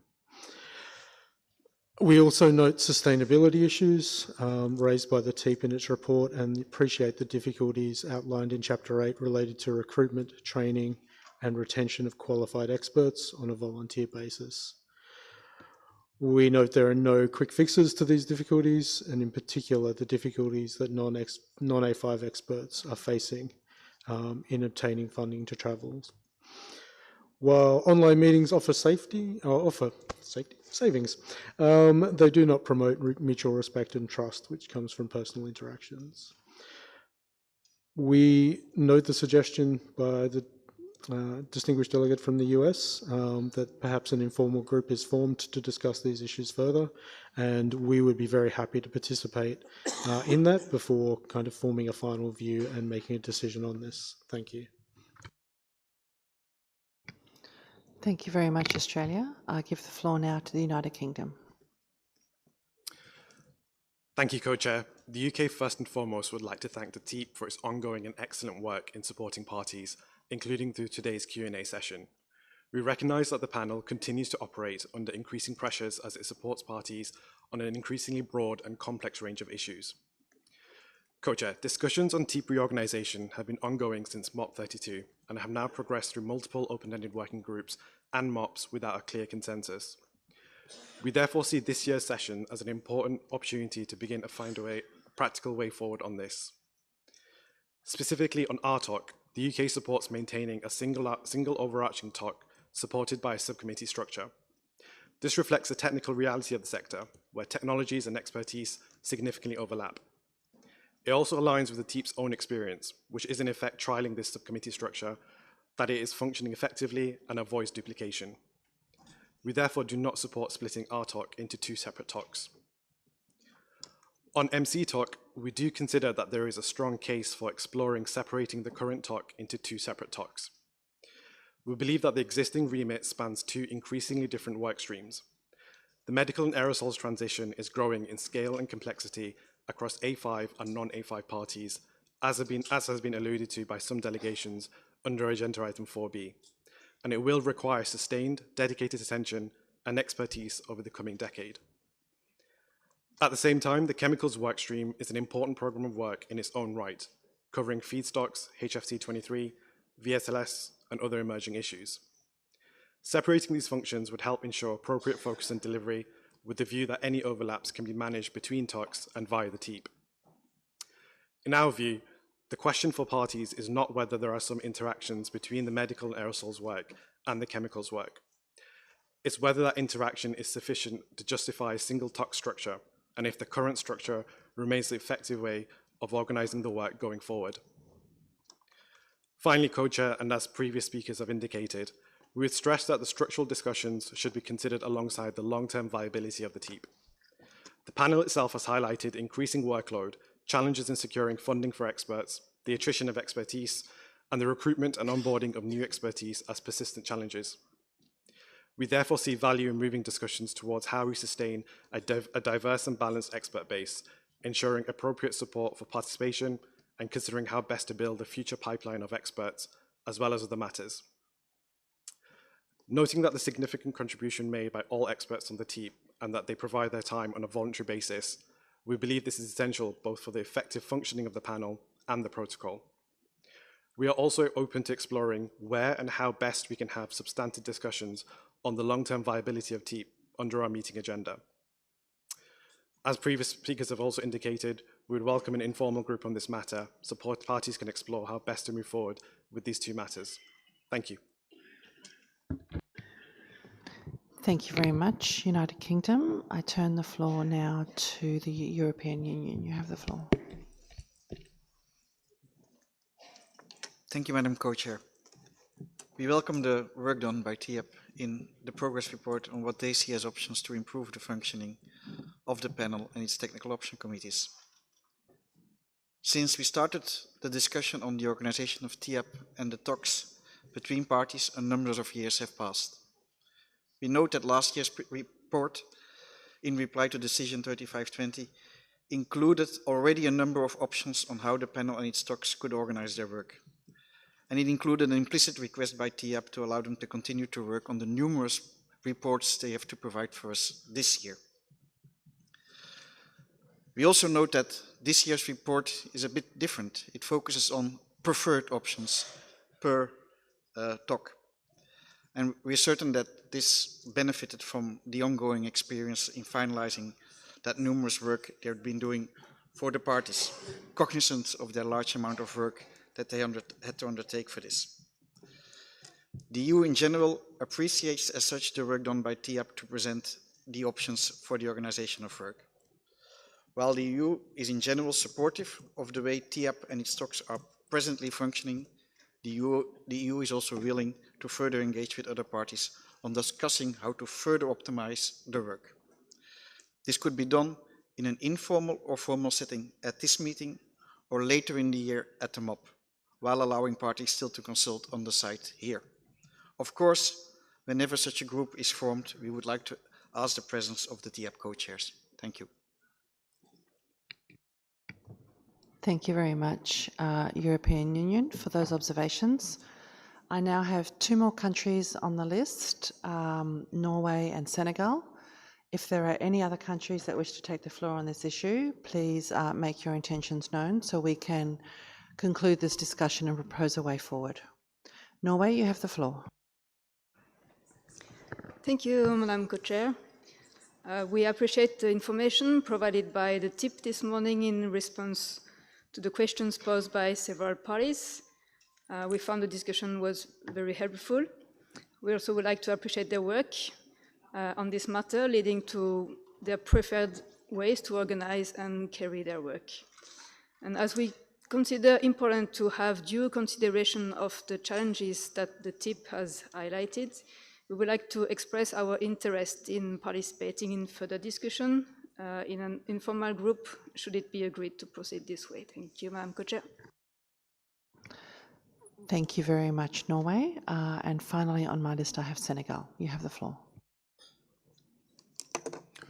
Merci beaucoup, Madame la coprésidente. Je voudrais tout d'abord féliciter le TEAP pour le travail remarquable qu'il continue d'abattre, tout en réaffirmant son importance en tant qu'organe scientifique et technique essentiel pour appuyer la prise de décision au titre du protocole de Montréal. À cet égard, nous estimons que toute réforme ou évolution de son organisation devrait viser à renforcer son efficacité, sa transparence, mais également son inclusivité. Je souhaite particulièrement souligner les points suivants. La nécessité d'assurer une représentation géographique équitable au sein du TEP et de ses comités techniques, le cas échéant. L'importance de renforcer la participation des experts issus des pays en développement, notamment des pays africains, dont l'expertise et les réalités doivent être mieux prises en compte. Le besoin de mettre en place des mécanismes favorisant le renforcement des capacités, le mentorat et le renouvellement des experts afin d'assurer une participation durable et équilibrée. Le Sénégal considère qu'une représentation plus équilibrée contribuera à enrichir les analyses techniques du TEP et à garantir que les recommandations formulées tiennent pleinement compte des circonstances et des défis propres à toutes les régions, en particulier à celles des pays visés à l'article 5. Nous sommes prêts à poursuivre les discussions de manière constructive afin d'aboutir à une organisation du TEP qui soit plus inclusive, plus représentative et mieux adaptée aux défis émergents liés à la mise en œuvre du protocole de Montréal et de l'amendement de Kigali. Je vous remercie.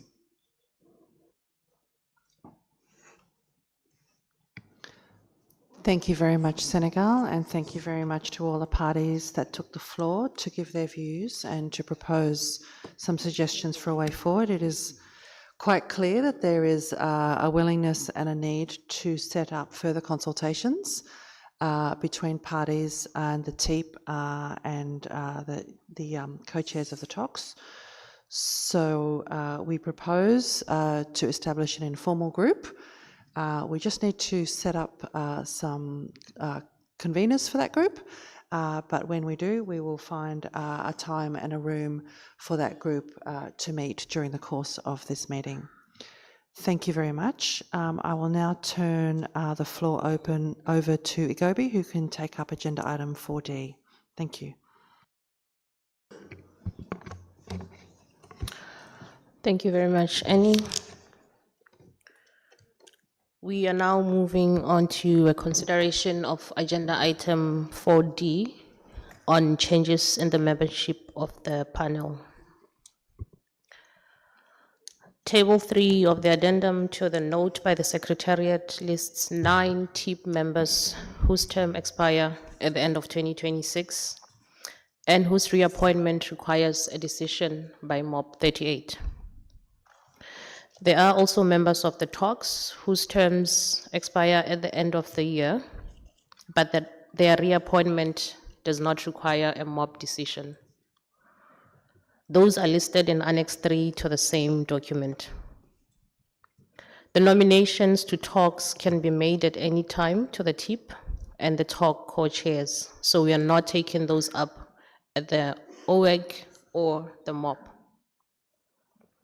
Regarding the 9 TEEP positions, the Secretariat is collecting all information on nominations, and the Secretariat will post the nominations in the MOB 38 meeting portal as they come in between now and MOB 38. I'd like to suggest that interested parties consult each other, as well as the TEEP informally in the margins of the meeting. This meeting, with a view to deciding on the nominations at MOB 38 later this year, and close this agenda item at this meeting. The discussions will continue at MOB 38. I hope this suggested way forward is agreeable to the delegates. Are there any comments or questions?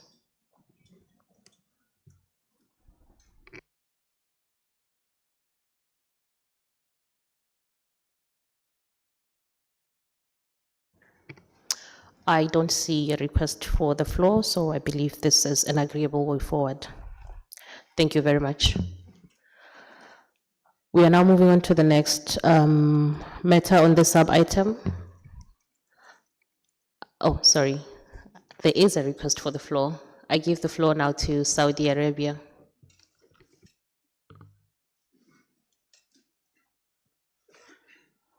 شكرا سعادة الرئيس المشاركة.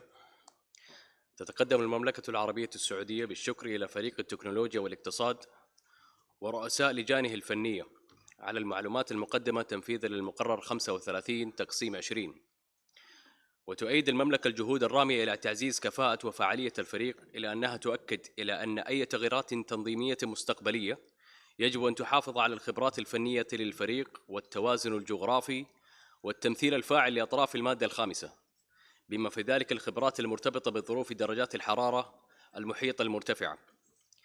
كما ينبغي أن تسهم أي عملية تطوير في تعزيز الأسس التي يقوم عليها عمل الفريق، بما في ذلك ما يضمن استدامة الخبرات والكفاءات وتوفير الدعم الكافي لتمكين خبراء أطراف المادة الخامسة من المشاركة الفعالة. وعليه ترى المملكة أن أي مقترحات مستقبلية ينبغي أن تطور من خلال مشاورات واسعة مع الأطراف، وأن تستند إلى تقييم واضح لآثارها قبل اتخاذ أي قرار بشأنها. شكرا.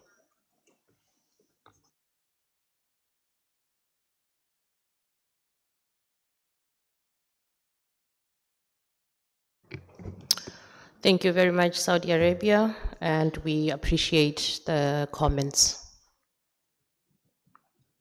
I see no further request for the floor, and the suggested way forward is agreeable to the delegates to close this agenda item. Thank you so much. I hand the floor now to my co-chair to deal with the next item. Thank you very much, Igobi. We now come to agenda item 4C. Any other issues? And during the adoption of the agenda, delegates will recall that Canada placed on the agenda the issue of a destruction technology. And I now turn the floor to Canada to introduce this issue. Canada, you have the floor. Thank you, Madam Co-Chair. And just to note that we have submitted a draft decision on this issue. It's been posted as an advanced CRP5. So I would ask delegates to ensure that if they have an interest in this issue, to be looking at CRP5. But we first want to thank the TEEP and the MC-TALK for their thorough evaluation of the steam plasma arc or SPARC destruction technology and the recommendations that parties approve it as a new generic category of destruction technology. As reported in the TEEP's report, the SPARC technology is distinct from other plasma-based technologies, mainly because superheated steam serves as the main plasma-forming gas, whereas under the argon and nitrogen plasma, which are already processes that are on the list of approved destruction technologies, it is the inert gas, argon or nitrogen, that serve as a primary plasma medium.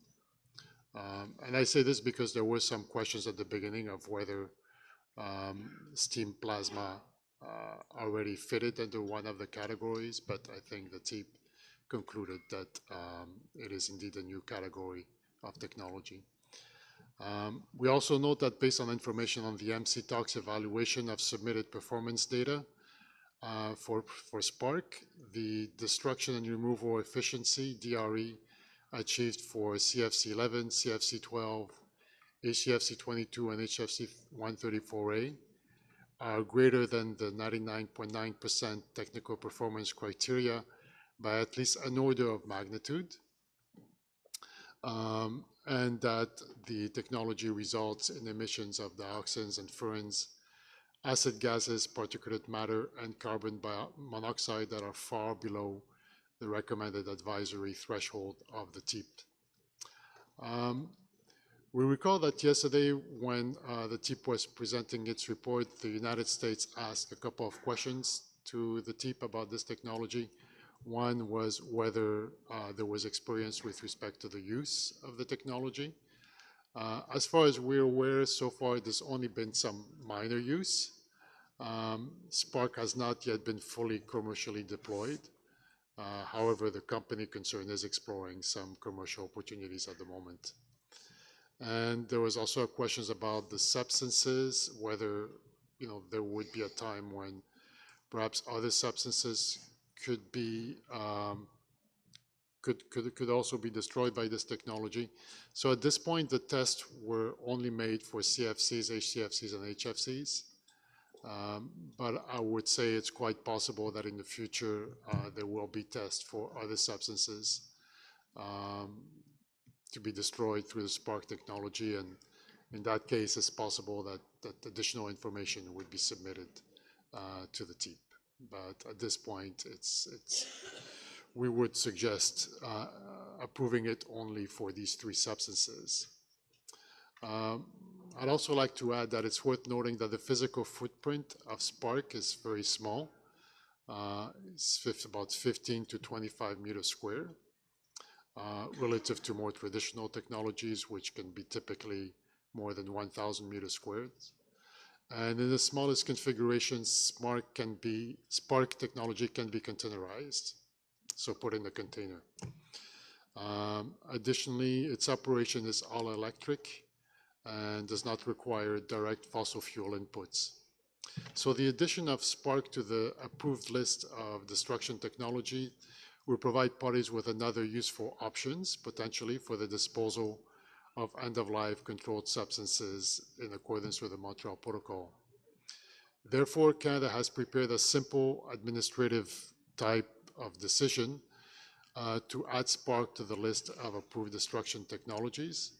This list was last modified under Decision 35/5, and we're following the standard approach and practice for adding technologies to this list. So now turning more specifically to CRP5, you see that the first operative paragraph is to approve the destruction technologies as reflected in an annex. We included the annex to the draft decision.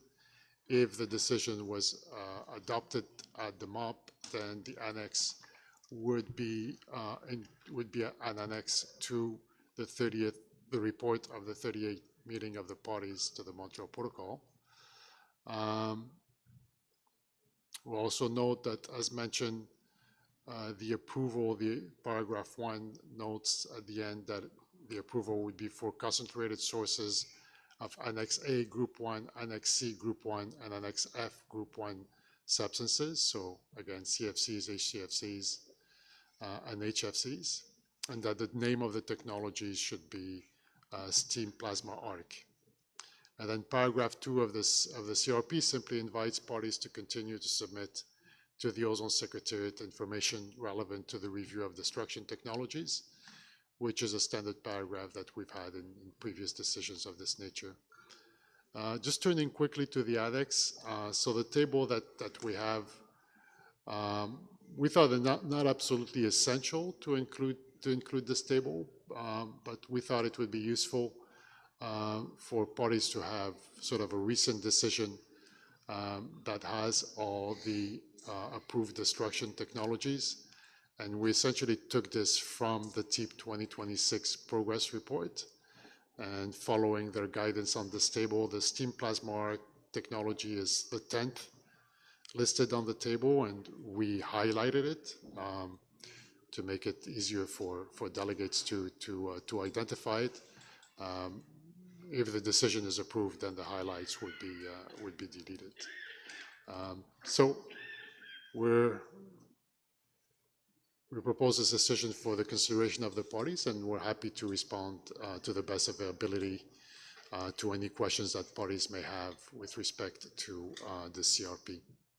Thank you, Madam Co-Chair. Thank you very much, Canada, for introducing this item and also for introducing CRP5 into the plenary. I would like to ask if there are any comments or proposals in relation to either the issue or CRP5. Australia, you have the floor. Thank you, Madam Co-Chair. And I thank the distinguished delegate of Canada for that introduction to this item and for introducing the CRP. We welcome the initiative of Canada in submitting information on a new destruction technology in line with Decision 30/5 to the TEEP for its evaluation. We also appreciate the information provided by the TEEP in relation to the review process and the conclusion of the TEEP to recommend the technology be added to the list of approved technologies under its own category for the destruction of Annex A Group 1, Annex C Group 1, and Annex F Group 1 controlled substances. We thank Canada for the CRP, which we have reviewed in detail, and given its standard approach and administrative nature for this party, we would be happy to approve this CRP in plenary, and subject to the views of other parties, we don't see the need necessarily for a contact group to further discuss this unless there are other issues that are raised by other parties. Thank you. Thank you very much, Australia, for your clear intervention. United States, you have the floor. Thank you, Co-Chair. This issue seems very straightforward to us. We support the decision and suggest moving it forward. Thank you.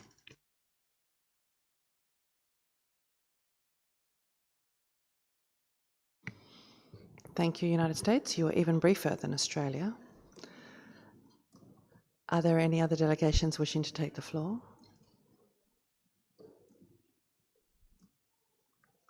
Iran, you have the floor. Thank you, Madam Co-Chair, and also thank you for thanks for the this proposal by the Canada. So I wanted to propose, if the parties are agreed with this one, whether possible to add another annex, including a form, because they asked the parties to provide the Ozone Secretary some information regarding this technology, so that form can contain some requesting information, suppose like capacity, the technology, the technology, and also the starting dates, maybe some of the information where they're required to harmonize all this information coming through the parties. Thank you very much.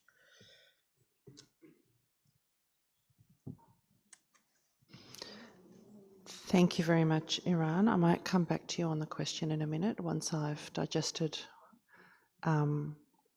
what I think you've said. In the meantime, I have Bahrain and Cameroon on my list. Bahrain, you have the floor. شكرا سيدة الرئيس المشاركة، وأشكر ممثل كندا على تقديم هذه الورقة. من منظورنا فهناك ترحيب مبدئي باعتماد هذه التقنية، إذ توسع قائمة الخيارات التقنية السليمة الآمنة بيئياً للمواد الخاضعة للرقابة، ونؤكد أنه يجب أن يكون لفريق التياب دور واضح باعتماد التكنولوجيات وأثرها المستقبلي. ومع ذلك من المهم إدراك أن التقنيات المتقدمة مثل أنظمة بلازما تعد عالية التكلفة من حيث الاستثمار الرأسمالي وكثيفة الاستهلاك للطاقة، وتتطلب خبرات فنية متخصصة لتشغيلها وصيانتها بصورة آمنة. لذلك قد لا يكون تطبيقها العملي في العديد من بلدان المادة الخامسة مجدي اقتصاديا أو مستدام في المستقبل القريب. استكشاف لو اختارت البلدان المادة الخامسة استكشاف استخدام تقنيات تدبير متقدمة، فيجب على ما أعتقد أن يقترن ذلك بتوفير دعم مالي كاف من الصندوق متعدد الأطراف لتغطية التكاليف الرأسمالية، إلى جانب توفير دعم فني طويل أجل وبرامج متكاملة لبناء القدرات. شكرا سيدتي الرئيس.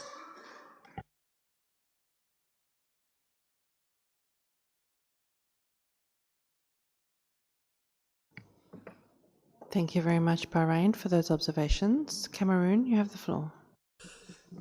Thank you very much, Madam Chair, for giving me the floor. I want to thank Canada for proposing this technology. We've actually listened carefully on the explanation, and we think that my delegation will think that is giving us another spectrum on new technology to explore. We see that it's actually taking into consideration substances that are equally problematic. And we think that with this technology in place, which we think, given the paragraph 2 of this CRP, my direction think that it's just enough for us to maybe move for this CRP forward. Thank you very much. Thank you very much, Cameroon. I don't have any other delegations wishing to take the floor. Iran had requested the addition of an additional annex to the CRP. I don't know whether Canada wished to respond to that proposal.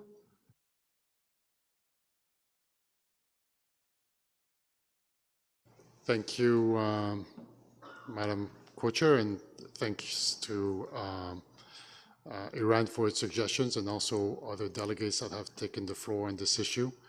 I think, I would also like to turn to the TIP, but I don't believe that parties have submitted information on destruction technologies for many years. And I don't think that there is necessarily like a form that is to be used. It's done more in the communication to the TIP. The TIP will advise the party what specific information to include and how to include it. And the communication is made that way. So I think that if parties wanted to have a forum, that's another issue that perhaps could be discussed. But so far, I think it hasn't proved necessary. So we can still discuss this issue maybe bilaterally, but we don't see a need for it in this draft decision. Thank you. Thank you very much, Canada. I did not hear any delegations wishing to amend or seek further information on the CRP. So my proposal is that the CRP be forwarded to the MOP for approval. Is there any objection to that proposal?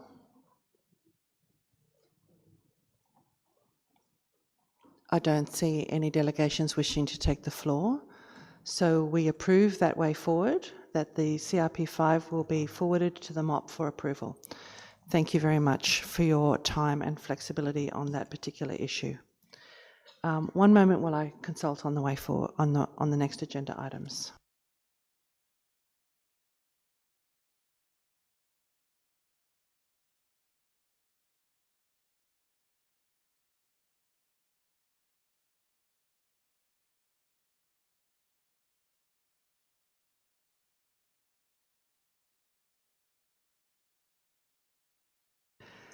Thank you very much. So now we move to agenda item 5 on enhancing regional atmospheric monitoring of substances controlled by the Montreal Protocol.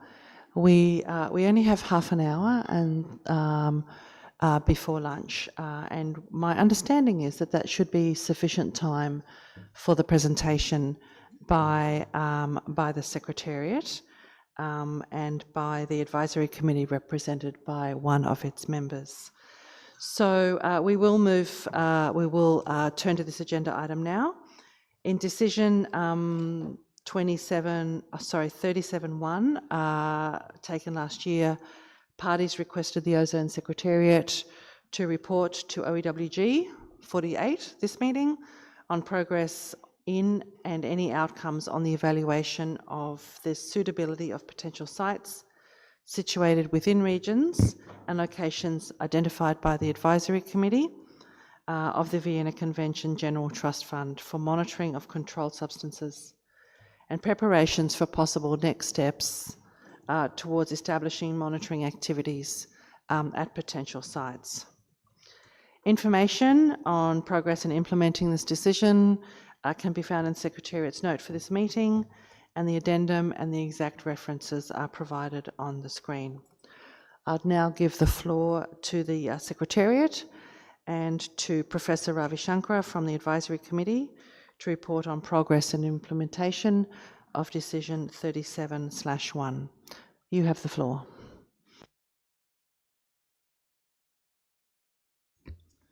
Thank you, minutes. Madam Co-Chair. Oh, sorry. Yeah. In Decision 37/1, which was adopted at MOB 37 last year, the parties requested the Ozone Secretariat, in consultation with the Advisory Committee of the General Trust Fund, to continue its evaluation of potential sites for the setup of stations and operation of stations monitoring controlled substances, also with the voluntary participation with concerned parties, and to prepare for possible next steps for the setup of such monitoring activities.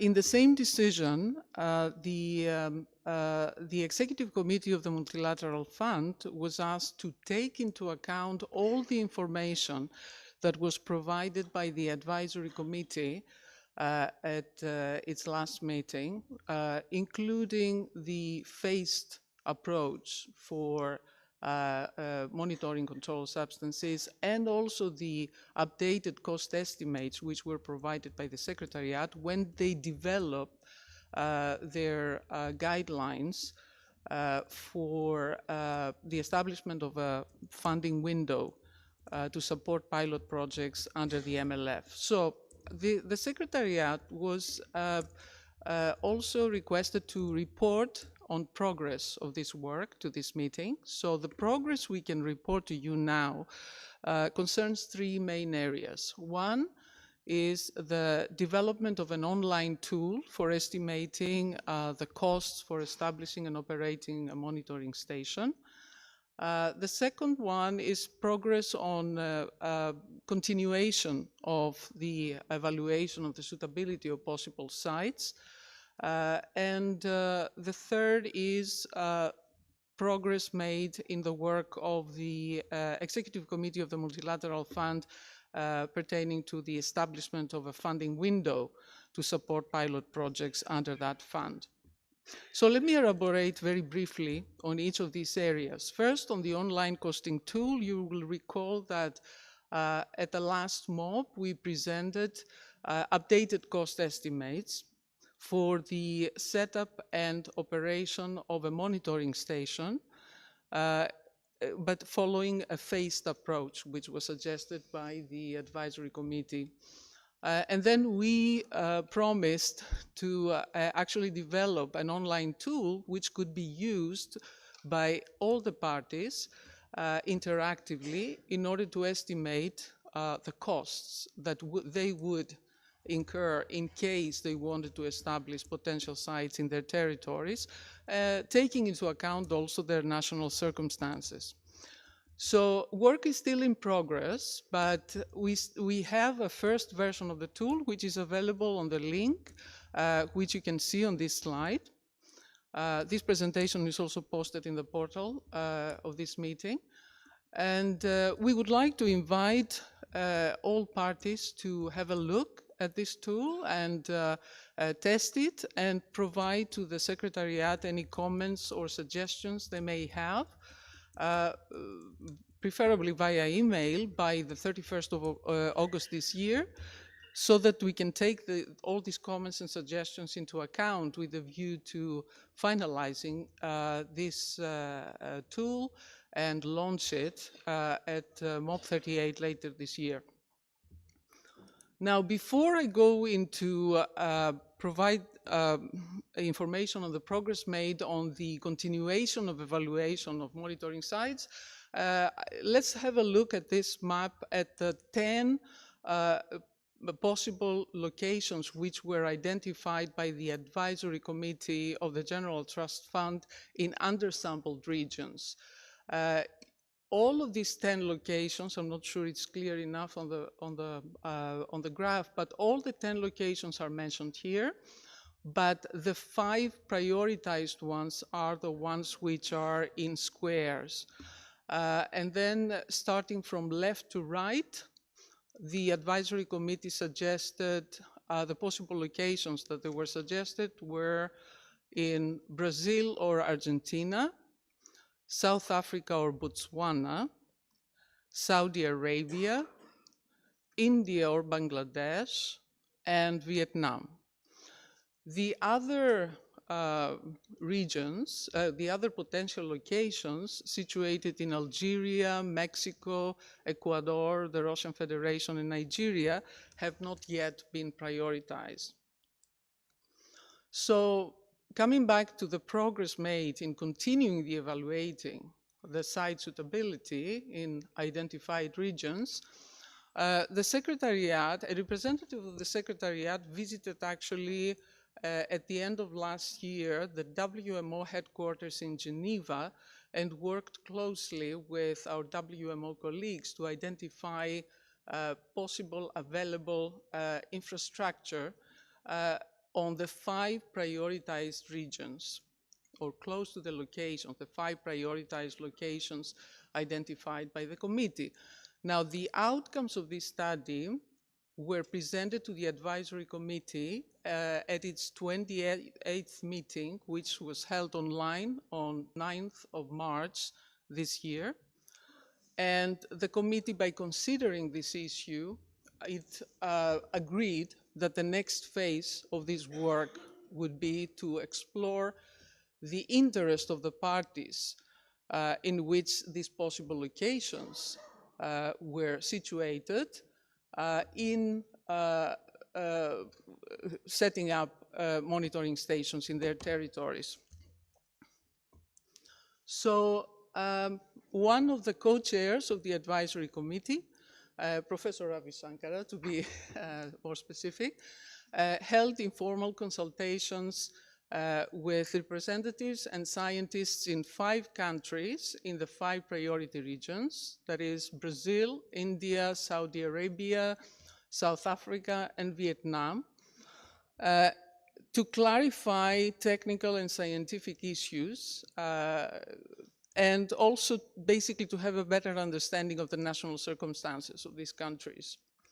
So earlier this year, 3 of those parties, Brazil, South Africa, and Vietnam, submitted to the Secretariat letters of expression of interest in which they basically expressed their willingness to either continuing exploring the possibility of setting stations in their territories, or going ahead and set up these stations. And finally, great progress was made by the Executive Committee of the Multilateral Fund, which at its 98th meeting, which took place in June this year, it adopted decision 98/62, by which it established a funding window for supporting pilot projects under the Multilateral Fund. So we have reproduced this decision in full in an information note, which is available on the portal of this meeting. So the parties may wish to consider it in their discussions on this issue. And with this, I would like now to turn to Professor Ravi Shankara to continue with his presentation. Thank you. Good afternoon, delegates. Thank you, Sophia.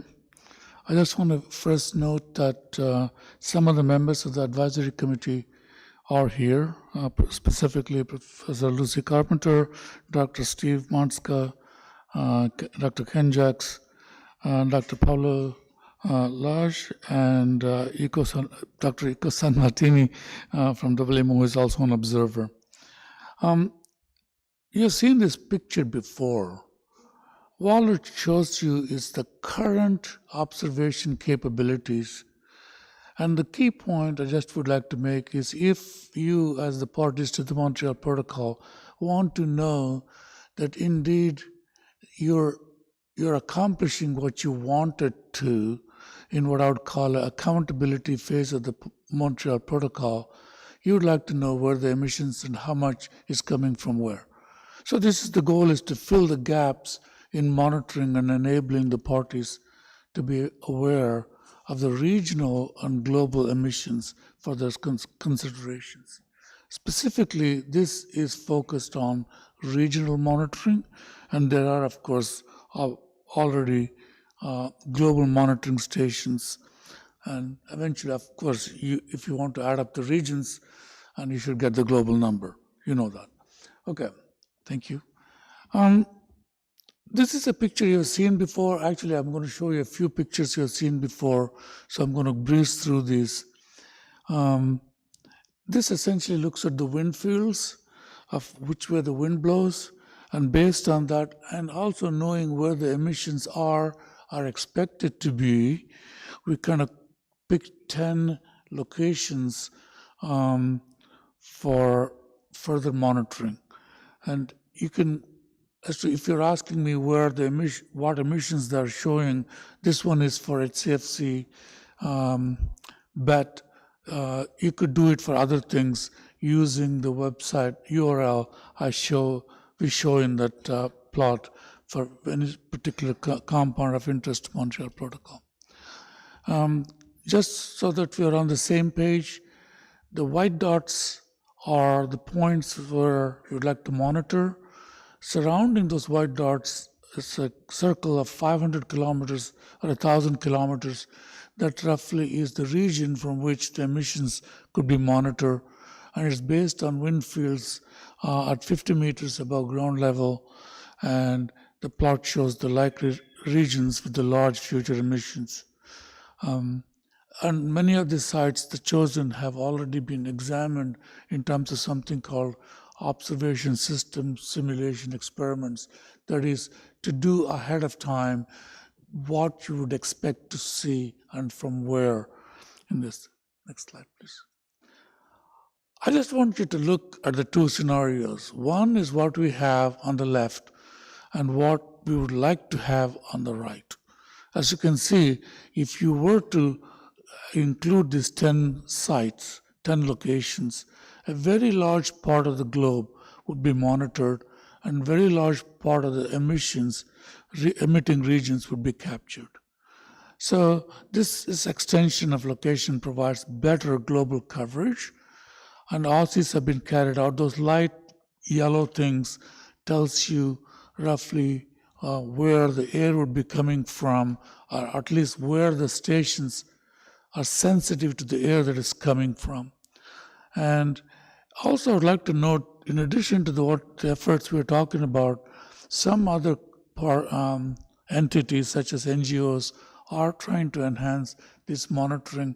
For the most part, they're trying to do what we would call a survey, and this we're coordinating with those people, and they would enhance our ability to come to quicker decisions. And also, lastly, the additional funding from the XCOM for the multilateral fund will expand and continue monitoring beyond the EU funding. And thank you for EU for that funding. Next slide, please. Okay, just again some definitions. I've told you this before last time, just so that we are not confused. Region is the geographical region from which emissions occur. Location is the area suitable for monitoring for the region of interest. A site is the exact place where you do the monitoring, and station is the physical infrastructure to be built or that is existing for suitable monitoring. So just to make sure that we are talking using the same lexicon, same words for the same things. Next slide, please. This just shows you very briefly that what it looks like if you look at the AUSIs, which has been done for all the stations. The thing I want to tell you is what I showed you earlier is year-round averaged. You have to do it as a function of season and even months to figure out where the emissions are coming from. Such RCs are being carried out or have been carried out, and we plan to carry out additional RCs if it is necessary to do so, and resources are there to do it. Next slide, please. This might take a couple of minutes. I just want to emphasize what is needed for successful stations. And it says beyond science, but my first bullet is the science. The first and foremost thing we need is the scientific capability, interest, and willingness to be a part of this effort. That is paramount. Otherwise, it's not going to work. The second is that the RCs for the specific sites have to be carried out before you set up the station. And infrastructure is essential. You have to have electricity, air conditioning, internet connectivity, roads, security, etc. The logistical support to transport sampling flasks is an important issue because different countries have different customs and regulations. And this is especially important during the survey period, where we expect to do is collect samples in flasks and ship them to an analytical facility either in the US, European Union, or China. When you measure all these things, you want to be able to put all of them on the same calibration scale. Okay, it's just like you talk about everything, money in US dollars. Okay, it's just putting it on the common currency. And that is absolutely essential if you want to look at the changes that are occurring and if you want to look at the overall amount, etc. And currently, the calibration scales that we are relying on is from the A-Gauge and NOAA networks, and that will be propagated by other calibration facilities. And in fact, there's a new calibration facility coming up in Europe from the European Union funded effort in Europe, and also another in China. And so it will greatly expand the calibration and propagation capabilities. Lastly, I cannot emphasize this enough. Sharing the data that is collected so the community can examine it is essential. More eyes on the data, the better. And therefore placing the data in an accessible data center is essential. We have thought through this as to how to do it in these proposed programs. Next slide, please. The flow chart for establishing the monitoring stations is shown here. It's just a conceptual way of thinking about it. Initial site selection, followed by sampling twice a week for approximately 6 months of data. Then determine if the site is capable or is suitable. If it is not, you go back to a different site and you have to carry out RCs.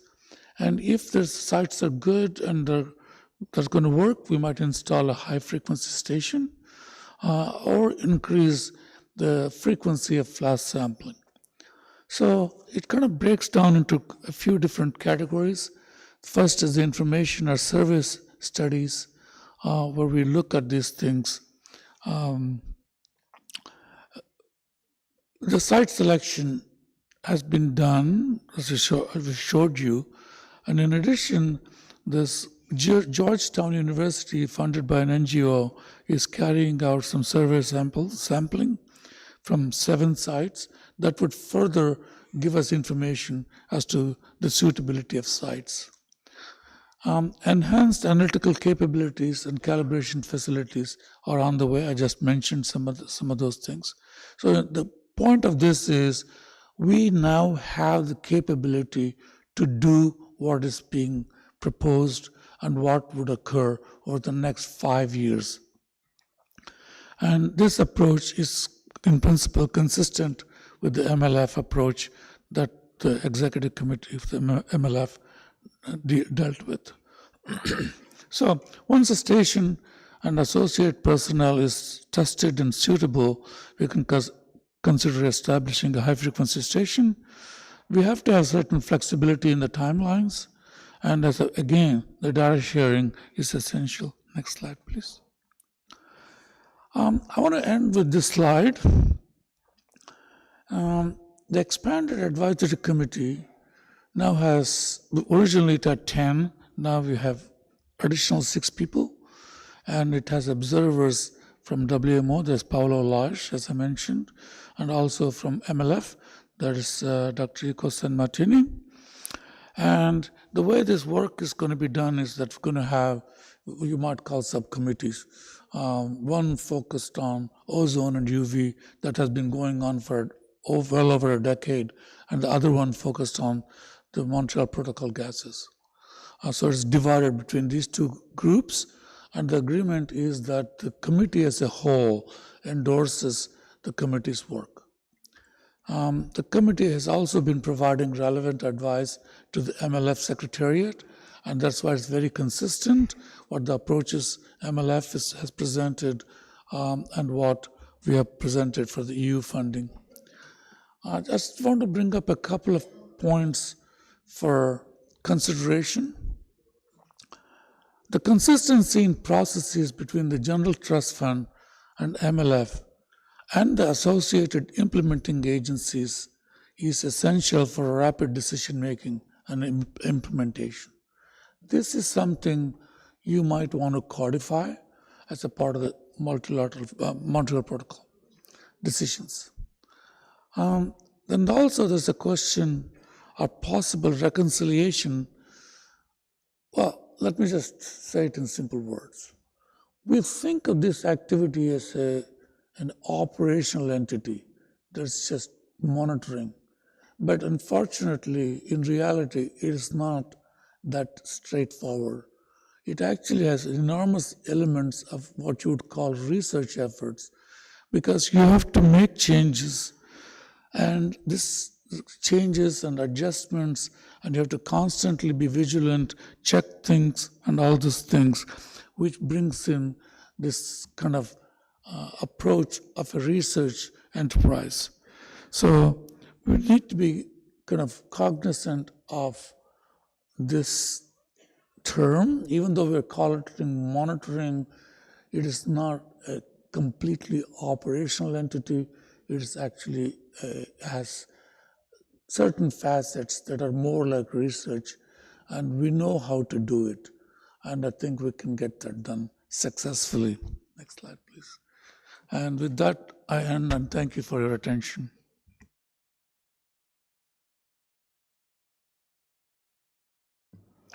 Thank you very much, Ravi and Sophia, for that presentation.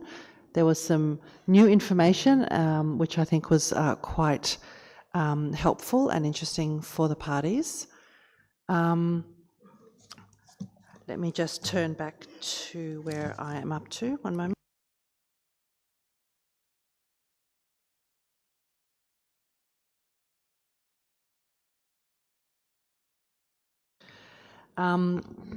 We also recall from decision 36.1, the Executive Committee of the Multilateral Fund was requested to consider a funding modality to support a limited number of pilot projects to enhance regional atmospheric monitoring of controlled substances.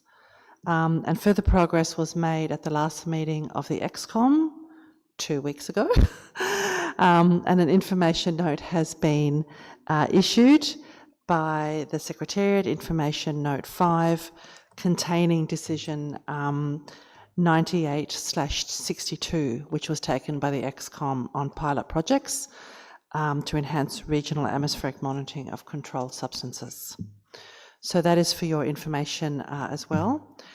We have a couple of minutes. I might see if there are any delegations wishing to take the floor immediately, but be assured we will continue discussion on this important issue after lunch. I see that Mexico has wishes to take the floor. Mexico, you have the floor. Muchas gracias, señora copresidenta. Siendo esta la primera vez que esta delegación toma la palabra, quiero agradecer al gobierno de Tailandia por su hospitalidad para celebrar esta reunión nuevamente en su país, así como todo el trabajo del secretario de Ozono para preparar lo necesario para realizar la reunión. Felicito también el trabajo del comité asesor que nos ha brindado nueva información. Mi pregunta está orientada con respecto al trabajo que pudiera seguirse haciendo. En particular, si el comité asesor tiene previsto trabajo adicional con las 5 alternativas que están identificadas, entre esas 10, no entre las 5 prioritarias, pero sí en las 5 diferentes opciones, si hay trabajo adicional que se tenga contemplado. Nos queda claro que el trabajo ha estado concentrado en los 3 posibles sitios que se mencionaron, pero quisiera aprovechar la oportunidad para dejar de manifiesto la disposición de México para seguir explorando con el comité asesor la colaboración que se pudiera brindar, dado que existe infraestructura que pudiera apoyar al fortalecimiento del sistema de vigilancia atmosférica. Esa sería mi pregunta. Muchas gracias. Thank you very much, Mexico. Actually, we hadn't organised a question and answer session for this. We were going into discussions, but of course we will collect questions and put them to either Sophia or Ravi as we need to. European Union, you have the floor. Yes, and we have a discussion contribution to make. So just to emphasize that atmospheric monitoring is a very important topic for us, for this delegation. And to remind everyone, that goes back, of course, to scientific findings on unexpected amounts of a controlled substance in the atmosphere. And I think collectively as parties, we realized at the time that atmospheric monitoring was crucial to safeguarding the legacy of the protocol and to help us implement it. So we've taken a number of decisions in this regard, and we see now that we're making some good progress. So we'd like to emphasize that we're quite happy about the new funding window that has been agreed under the MLF. And this certainly will allow us to go forward as an international community by hopefully establishing 3 additional monitoring sites in the identified priority areas. Also, we would like to recall that, as we've announced before, that we are mobilizing 4.5 million euros, which is about 5.2 million US dollars. There are administrative delays on our side, but we hope that we can give the green light on the availability of these funds still this year. And with that money, we would be able in this activity to establish at least another 3 monitoring sites. So bringing these 2 funding streams together, we think we would be a good way towards filling some of the gaps that were recalled again in the presentation by the representative from the advisory committee. So on the funding at least side, it seems to be going in the right direction, and this is of course a major step forward. On other things, we thank the Secretariat very much for developing a costing tool. We hear that testing is needed. We encourage, of course, parties to do this.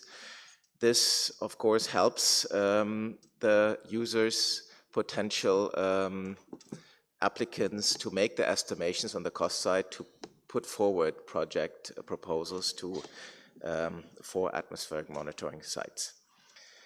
We also take note that the Secretariat has met with the WNO in exchange of possible sites and available infrastructure.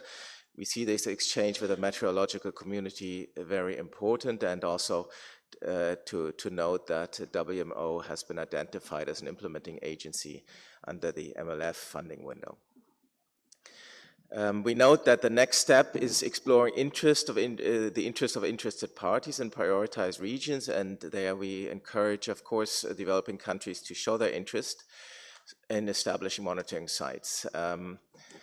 And yeah, we're looking forward to making good progress there and having, filling where we have money available, filling them also with potential locations. So while this is all very good, we do see the need to work a little bit on framing all these activities. Certainly there is an important role for the advisory committee. We have relied on them a lot and we will rely on them even further in the future. But we think we might need to work a little bit on formalizing this role of the committee also. And I just saw in the slides also that pointed out the consistency of the processes, how they work together between the Global Trust Fund, the MLF, the implementing agency, two funding streams. So there is a lot of different things that need to be brought together, which is working now fine on a hot basis, but as we move into operationalization, if that is a word, into operations, it is needed to have it maybe in a bit more formal structure. I must say we don't fully have our ideas clear yet at this point. We're exchanging further with all interested parties, not as parties here, but also, of course, the players involved, MLF Secretariat, the Advisory Committee, the WMO. And probably by the time of the MOP, we should be able to come up with a CRP on this matter to help us along further. And we're welcome to talk to anybody who's interested in this, also intersessionally. We're not ready to do this here yet, so as the way forward, we're a bit in the hands of the co-chairs. Certainly by the MOP, we would want to talk this in a contact group on the basis of a CRP. At the moment, as we said, we are consulting with the relevant parties and to make clearer also for ourselves how we should go about this. Thank you very much. Thank you very much, the EU, and also for foreshadowing a CRP.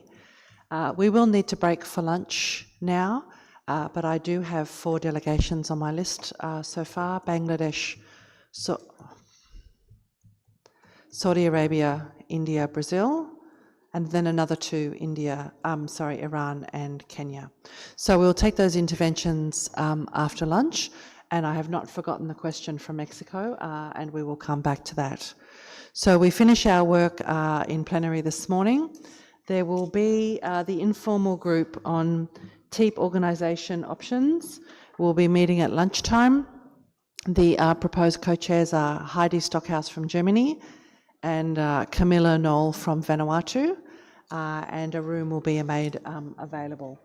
So we wish you good lunch, and we will see you at 3 p.m. this afternoon to continue our discussion on this important issue. Thank you.